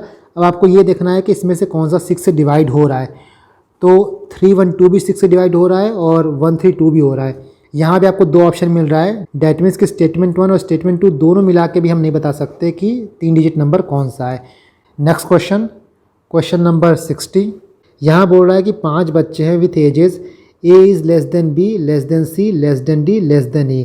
इसके बाद दूसरा केस ये बोल रहा है कि any 2 successive ages differ by 2 years. किसी 2 सक्सेसिव बच्चे की एज में जो है वो 2 साल का फ़र्क है, ठीक है। तो क्वेश्चन पूछ रहा है कि what is the age of youngest child. Statement 1 बोल रहा है कि the age of eldest is 3 time the youngest. तो यहाँ 5 चिल्ड्रन आप मान लो और दिया है A is less than B less than C less than D less than E, ये आपका एजेस है। और दूसरा केस बोल रहा है कि difference between ages of 2 successive child is equal to 2 years. हम यहाँ पे ये मान लेते हैं कि पहले बच्चे की उम्र अगर से x है तो दूसरे क्या हो जाएगी, x + 2 हो जाएगी क्योंकि 2 साल का फ़र्क है। तीसरे क्या हो जाएगी, x + 4 2 साल का फ़र्क है। चौथे क्या हो जाएगी, x + 6 क्योंकि C से 2 साल का फ़र्क है। और पाँचवें क्या हो जाएगी, x + 8 क्योंकि D से 2 साल का फ़र्क है ना। स्टेटमेंट पहला ये बोल रहा है कि जो एल्डेस्ट चाइल्ड है वो यंगेस्ट का 3 टाइम्स है। मतलब जो E है ना वो 3A है, E is equal to 3A। अब इस इक्वेशन से आप देख लो कि E is equal to x + 8 है। यहाँ पे बोला E इज़ इक्वल टू 3 है तो E is equal to 3x हो जाएगा, मतलब x + 8 is equal to 3x। यहाँ से x की वैल्यू 4 आ जाएगी, मतलब एज क्या आ जाएगी A की 4।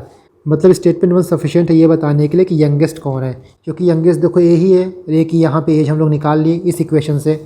इसका स्टेटमेंट 2 ये बोल रहा है the average age of children is 8 year. तो सबकी एवरेज एज निकालनी है, A + B + C + D + E upon 5 is equal to 8। A की एज हम लोग माने ही थे कि x है, B की x + 2, सिंपली आप ऐसे रख दो divided by 5 is equal to 8। इस इक्वेशन को सॉल्व करोगे तो x की वैल्यू फिर से 4 आ जाएगी। मतलब स्टेटमेंट 2 जो है वो भी सफिशिएंट है।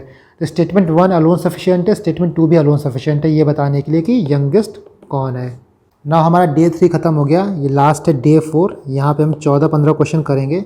इसके बाद आपका 2023 का पूरा पेपर सॉल्व हो जाएगा।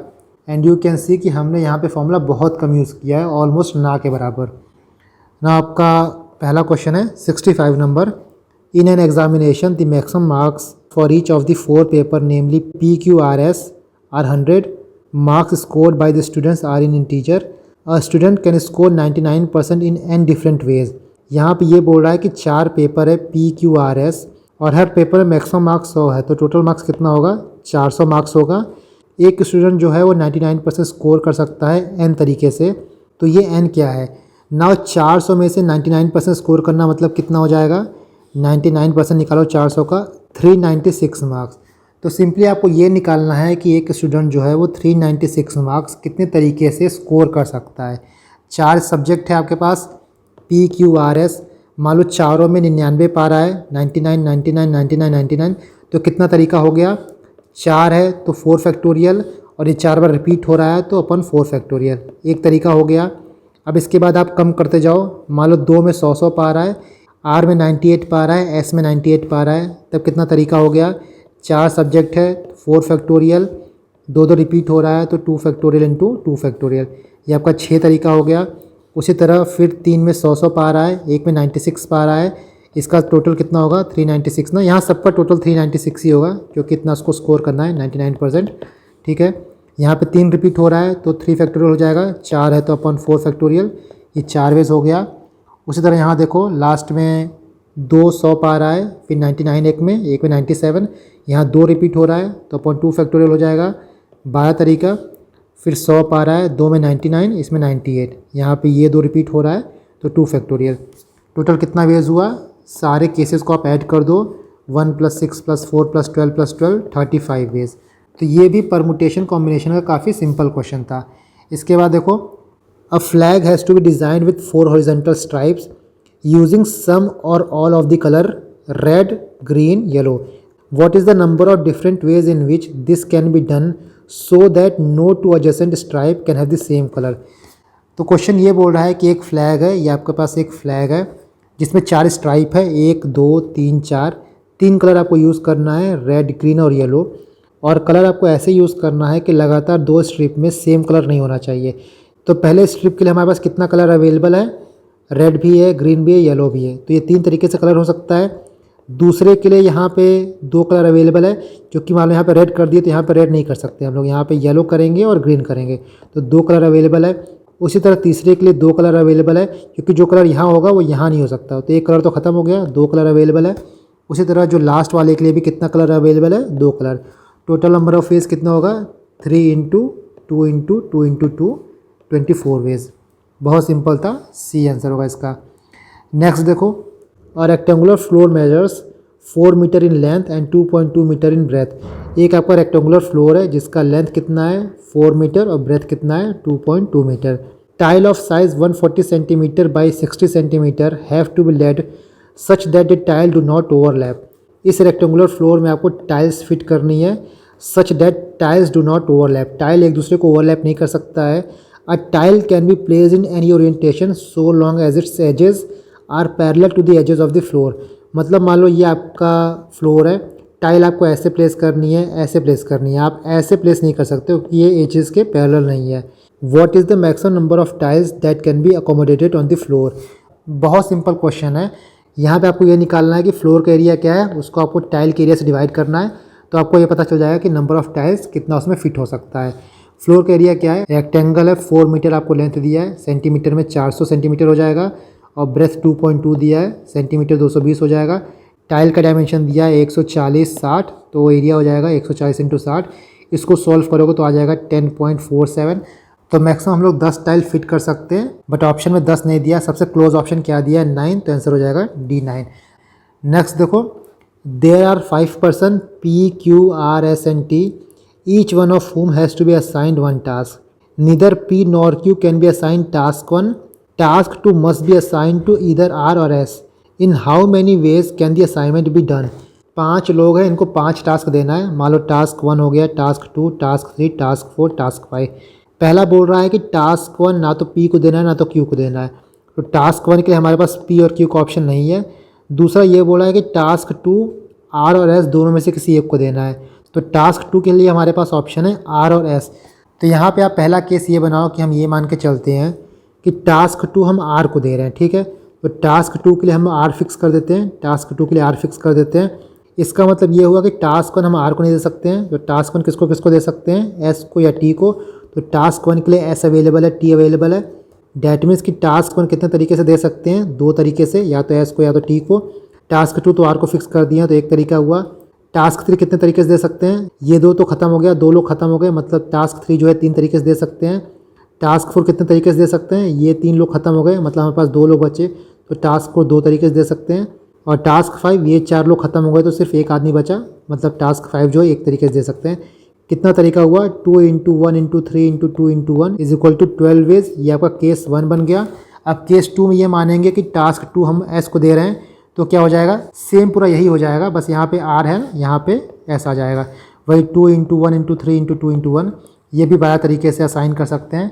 नंबर ऑफ वेज कितना होगा, 12 तरीका ये, 12 तरीका ये, 24 तरीका। सही आंसर आपका हो गया D। नेक्स्ट क्वेश्चन देखो, there are large number of silver coins weighing 2 gram, 5 gram, 10 gram, 25 gram, 50 gram. Consider the following statement. Statement 1 बोल रहा है कि to buy 78 gram of coins one must buy at least 7 coins. इसका मतलब ये है कि 78 ग्राम ऑफ कॉइन्स हमको बाय करने के लिए कम से कम हमको 7 कॉइन खरीदना होगा। देखो यहाँ पे एटलीस्ट दिया है, मतलब कम से कम 7, या 8 भी हो सकता है, 9 भी हो सकता है, 10 भी हो सकता है, बट कम से कम 7 तो चाहिए ही, 6 नहीं हो सकता, ठीक है। दूसरा बोला है two way 78 gram using these coins one can use less than 7 coins.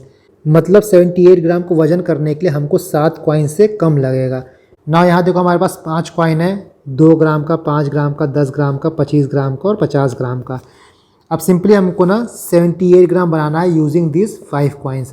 तो 78 कैसे बन सकता है? मान लो हम एक 50 ग्राम का कॉइन लेते हैं, 2 10 ग्राम का कॉइन लेते हैं और 4 कॉइन जो है वो 2 ग्राम का लेते हैं, तब हमारा 78 ग्राम बन जाएगा। 50 ये हो गया, 20 ये हो गया, 8 ये हो गया। तो स्टेटमेंट 1 जो बोल रहा है कम से कम हमको 7 कॉइन चाहिए 78 ग्राम के लिए, वो तो सही हो गया, क्योंकि यहाँ पे 1 कॉइन ये हो गया, 2 कॉइन ये हो गया और 4 कॉइन ये हो गया, ये आपका 7 कॉइन हो गया। स्टेटमेंट 1 तो सही हो गया। स्टेटमेंट 2 ये बोलता है कि 78 ग्राम को वे करने के लिए हमको 7 कॉइन से कम लगेगा।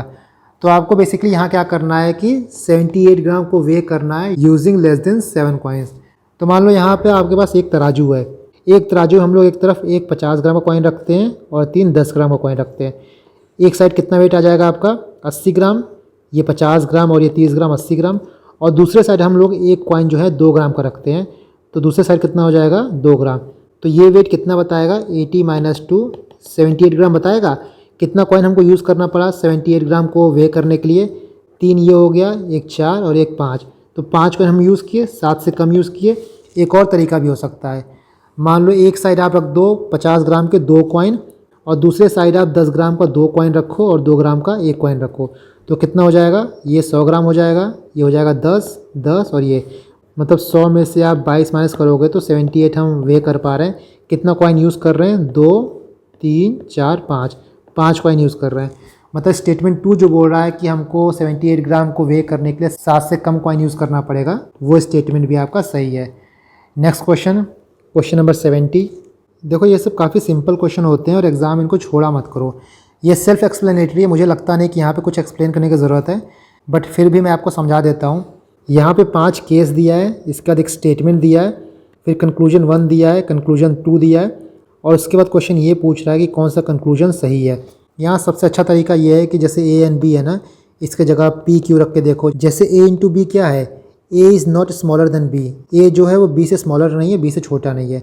उसी तरह पी इंटू क्यू क्या हो जाएगा कि पी जो है वो क्यू से छोटा नहीं है, डेट मीन्स पी जो है वो क्यू से बड़ा है। उसी तरह यहाँ पे जो दिया है उसके बेसिस पे आप ये स्टेटमेंट बनाओ, फिर आप सिंपली देखोगे कंक्लूजन 1 फॉलो करता है या नहीं करता है। इसको आप खुद भी कर सकते हो, आई डोंट थिंक इसमें कुछ एक्सप्लेन करने की ज़रूरत है। Next question, what is the remainder if 2 का पावर 192 इज़ डिवाइडेड बाई 6? बहुत सिंपल है, 2 का पावर 1 को 6 से डिवाइड करो, कितना रिमाइंडर आएगा? 2 आएगा। 2 के पावर 2 को 6 से डिवाइड करोगे, रिमाइंडर 4 आएगा। 2 के पावर 3 को 6 से डिवाइड करोगे, रिमाइंडर 2 आएगा। 2 के पावर 4 को 6 से डिवाइड करोगे, रिमाइंडर 4 आएगा। मतलब 2 4 2 4 2 4 का यही पैटर्न चले आ रहा है। जब पावर ऑड है तो रिमाइंडर 2 आ रहा है, पावर इवन है रिमाइंडर 4 आएगा। 192 क्या है? इवन है, तो रिमाइंडर क्या आएगा? 4। डी इसका सही आंसर है। बहुत सिंपल था। क्वेश्चन नंबर 75 देखो, यहाँ पे आपको एक सीक्वेंस दिया है A B C dash dash A B C dash D A B B C D dash A B C D. ऐसे क्वेश्चन में क्या क्या करो कि नंबर ऑफ़ टर्म्स को गिन लिया करो। यहाँ पे कितना है? 1 2 3 4 5 6 7 8 9 10 11 12 13 14 15 16 17 18 19 20 है। 20 टर्म है। अब 20 टर्म को इक्वली डिवाइड करना है क्योंकि एक पैटर्न बनाना है। तो 20 कैसे डिवाइड हो सकता है? 5 5 के टर्म्स में डिवाइड हो सकता है या फिर 4 4 का डिवाइड हो सकता है। तो यहाँ पे आप मान लो 5 5 के टर्म में डिवाइड करो, तो पहला यहाँ आएगा, दूसरा यहाँ आएगा, तीसरा आपका यहाँ आएगा। अब ऑप्शंस को इसमें रख के देखो, आपको डी सही आंसर मिलेगा क्योंकि लास्ट डिजिट रिपीट हो रहा है। पहले डी डी रिपीट होगा, फिर सी सी रिपीट होगा, फिर ए रिपीट होगा, वही है आंसर। इसका आंसर क्या होगा? D. Next one, question number 76। A B and C D are 2 digit number, multiplying A B with C D result in 3 digit number D E F. मतलब ए बी और C D को multiply करेंगे तो हमको D E F मिलेगा। इसके बाद ये बोल रहा है कि जब हम डी ई एफ को जी एच आई से ऐड करेंगे तो हमको 975 मिलेगा। सारे A B C D E F G H I distinct हैं, सब अलग अलग हैं। ई की वैल्यू 0 दिया है, एफ की वैल्यू 8 दिया है।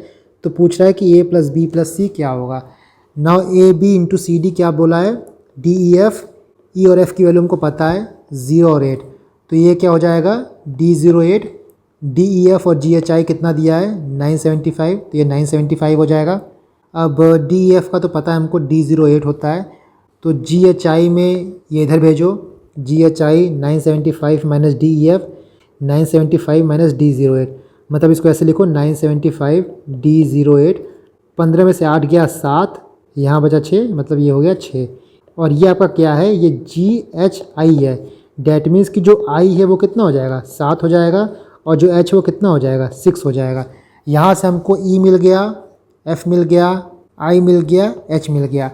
नाउ जो यहाँ पे ये दिया है इक्वेशन, इसको आप यहाँ पे रख के देखो, D08 प्लस G67 कितना आता है 975 आता है, मतलब G और D को ऐड करने में कितना आ रहा है 9 आ रहा है। आपका G क्या हो सकता है, या तो 4 या तो 5, और D क्या हो सकता है, या तो 4 या तो 5। तो बचा हुआ ए बी सी क्या होगा, या तो 1 हो सकता है, या तो 2 हो सकता है, या तो 3 हो सकता है, या तो 9 हो सकता है। 9 तो यहाँ पे हो ही नहीं सकता है, क्योंकि मान लो हम लोग ए को 9 मान लेते हैं, तो बाकी बी और सी क्या हो जाएगा 0 0 हो जाएगा, और ये पॉसिबल ही नहीं है क्योंकि सारे नंबर डिस्टिंक्ट हैं और ई की वैल्यू हम लोग पहले 0 मान चुके हैं, इसीलिए 9 हट जाएगा। ए बी सी की वैल्यू क्या हो जाएगी 1 2 3, इसका एडिशन क्या हो जाएगा 6। सही आंसर क्या आएगा आपका ए। नेक्स्ट क्वेश्चन देखो, यहाँ पे आपके पास 3 स्टेटमेंट है, 2 स्टेटमेंट ऐसा है जो ट्रू है, एक स्टेटमेंट ऐसा है जो फॉल्स है, और लास्ट में आपसे पूछ रहा है कि which of the following conclusion can be drawn, इनसे क्या कंक्लूजन हम निकाल सकते हैं। तो क्वेश्चन ये बोल रहा है कि 5 कैंडिडेट्स हैं P Q R S T, ठीक है। ट्रू स्टेटमेंट क्या बोल रहा है कि one of P and Q was selected for the job. तो ट्रू स्टेटमेंट ये बोल रहा है कि या तो पी या तो क्यू में से कोई एक जॉब के लिए सिलेक्ट होगा, इधर पी और क्यू सिलेक्टेड, मतलब यहाँ पे सिर्फ एक सिलेक्ट हो सकता है, या तो पी या तो क्यू, ठीक है। फॉल्स स्टेटमेंट क्या बोल रहा है, at least one of R N S was selected for the job, मतलब कम से कम आर एन एस में से कोई एक जॉब के लिए सिलेक्ट हो रहा है, ये फॉल्स स्टेटमेंट है। इसका मतलब क्या हुआ कि both R and S not selected, क्योंकि स्टेटमेंट ये बोल रहा है कि दोनों में से कम कोई एक सेलेक्ट हो रहा है, तो इसका उल्टा क्या हो जाएगा कि दोनों सेलेक्ट नहीं हो रहा है। लास्ट क्या बोल रहा है, ये भी ट्रू स्टेटमेंट है, at most 2 of R S N T were selected for the job. यहाँ पे एटमोस्ट 2 बोल रहा है, मतलब वर्स्ट केस क्या बनेगा, या तो कोई भी सिलेक्ट नहीं हो रहा है, या तो एक सिलेक्ट हो रहा है, तो 2 सिलेक्ट हो रहा है, मतलब नन सेलेक्ट 0 सेलेक्ट हो रहा है, या तो कोई एक सिलेक्ट हो रहा है आर एस और टी में से, या तो 2 सिलेक्ट हो रहे हैं, या तो आर एस सिलेक्ट हो रहा है, या तो आर टी सिलेक्ट हो रहा है, या तो एस टी सिलेक्ट हो रहा है। ये 0 1 2 क्यों बना, क्योंकि यहाँ पे दिया था at most, max to max, अधिक से अधिक कितने लोग सेलेक्ट हो सकते हैं 2 लोग, मतलब या तो हो सकता है एक भी लोग सेलेक्ट ना हो, या तो एक सिलेक्ट हो, या तो 2 लोग सेलेक्ट हो, ठीक है। अब पहला कंक्लूजन बोल रहा है at least 4 were selected for the job. अब यहाँ पे देखो, मतलब 5 लोग हैं P Q R S T, P Q में से कोई भी एक सिलेक्ट होगा, ठीक है, ओनली 1, बाकी आर एस टी में से मैक्स टू मैक्स 2 लोग सेलेक्ट हो सकते हैं, मतलब मैक्स टू मैक्स कितने लोग सेलेक्ट होंगे, एक यहाँ पे 2 यहाँ पे, तो 1 + 2 = 3 लोग सेलेक्ट हो सकते हैं, बट यहाँ पे आंसर दिया है 4 एटलीस्ट 4, तो ये गलत हो जाएगा। दूसरा बोल रहा है कि S was selected for the job, ये भी गलत है, बिकॉज यहाँ पे देखो R N S not selected. इसके बाद अगर से हम लोग लास्ट ट्रू स्टेटमेंट देखते हैं, तो यहाँ से आर टी भी सेलेक्ट हो सकता है, डैट मीन्स कि एस सेलेक्ट हो रहा है, श्योर शॉट ये हमको नहीं पता है, तो जो कंक्लूजन 2 है वो भी गलत है, क्योंकि आर टी भी सिलेक्ट हो सकता है। तो आपका जो सही आंसर है वो डी हो जाएगा, नीदर 1 नॉट 2। नेक्स्ट वन, ये थोड़ा सा मुझे लगता है डिस्प्यूटेड क्वेश्चन है, और क्यों है आपको समझ में आएगा जब मैं एक्सप्लेन करूँगा। यहाँ बोल रहा है कि P Q R S T 5 statement हैं, ठीक है, 2 केस दिया है, अगर पी ट्रू है तो क्यू एंड एस दोनों ट्रू है, पी ट्रू है तो क्यू एंड एस दोनों ट्रू है, और दूसरा बोल रहा है अगर आर और एस ट्रू है तो टी फॉल्स है, अगर आर ट्रू है एस ट्रू है तो टी फॉल्स है, ठीक है। अब कंक्लूजन पूछ रहा है if T is true then at least one of P and R must be false. पहला कंक्लूजन ये बोल रहा है कि अगर टी ट्रू होगा तो कम से कम पी और आर में से कोई ना कोई एक जो है वो फॉल्स होगा ना। यहाँ पे देखो, यहाँ पे टी है, स्टेटमेंट 2 से हमको ये पता चला कि आर ट्रू है एस ट्रू है तो टी फॉल्स होगा, बट यहाँ पे उल्टा बोल रहा है, उल्टा इम्प्लाइज कर रहा है कि अगर टी ट्रू होगा तो पी आर में से कोई एक फॉल्स होगा। तो मान लो अगर हम टी को ट्रू मानते हैं तो क्या केस बन सकता है, या तो आर फॉल्स हो सकता है, या तो एस फॉल्स हो सकता है, या तो आर ट्रू हो सकता है, या तो एस फॉल्स हो सकता है, या तो आर फॉल्स हो सकता है, या तो एस हो सकता है। यहाँ पे हम 3 केस क्यों बना रहे हैं, बिकॉज हमको ये तो पता है कि आर ट्रू होगा और एस ट्रू होगा तो टी फॉल्स होगा, बट क्वेश्चन में कहीं ये नहीं दिया है कि अगर ये ट्रू होगा तो यहाँ पे कौन सा केस बनेगा। तो अगर हम इस लॉजिक से चलें तो आपका कंक्लूजन 1 जो है वो रॉन्ग है, कंक्लूजन 1 फॉलो नहीं करता है। कंक्लूजन 2 बोल रहा है कि if Q is true then P is true, मतलब Q ट्रू होगा तो P ट्रू होगा। ये तो डेफिनेटली नहीं हो सकता, बिकॉज मान लो Q ट्रू हो जाए तो हमको यहाँ पे S का भी सिचुएशन नहीं पता है, क्योंकि P को ट्रू होने के लिए Q और S दोनों को ट्रू होना पड़ेगा। क्वेश्चन में सिर्फ Q की बात कर रहा है, S का सिचुएशन हमको नहीं पता है। S मान लो यहाँ पे फॉल्स हो जाए तो P ट्रू नहीं होगा, इसीलिए 2 हम लोग कंक्लूसिवली नहीं बता सकते कि 2 सही है या नहीं है। बट 1 में थोड़ा डाउट है कि 1 सही हो सकता है या नहीं सही हो सकता है, क्योंकि देखो 1 का दूसरा केस क्या बन सकता है, जैसे यहाँ पे दिया है ना कि T इज़ ट्रू, मान लो लोग T को ट्रू मान लेते हैं, ठीक है। जो यहाँ पे हिसाब किताब चल रहा है कि एक को ट्रू मानते हैं तो दूसरा ट्रू हो जाता है, 2 ट्रू मानते हैं तो एक फॉल्स हो जाता है। अगर वही हम फॉलो करते हैं तो अगर T जो है वो ट्रू हो रहा है, डैट मीन्स R जो है वो फॉल्स हो रहा है, S जो है वो फॉल्स हो रहा है, और अगर S फॉल्स हो रहा है तो P जो है वो भी फॉल्स हो जाएगा। इसका मतलब जो यहाँ पे बोल रहा है पहला ना, वो सही हो जाएगा। अगर इस हिसाब से चलेंगे तो हमारा ओनली 1 आएगा, और जो मैंने पहला केस बताया था उस हिसाब से चलेंगे तो D आएगा। अब यूपीएससी इसका क्या देता है ये देखना है कि A देता है या फिर D देता है। नाउ नेक्स्ट क्वेश्चन हम देखते हैं।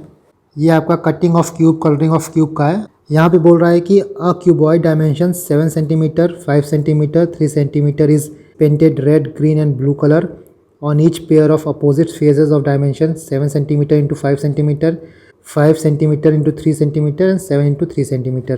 Then the cuboid is cut and separated into various cubes, each of side length 1 centimeter.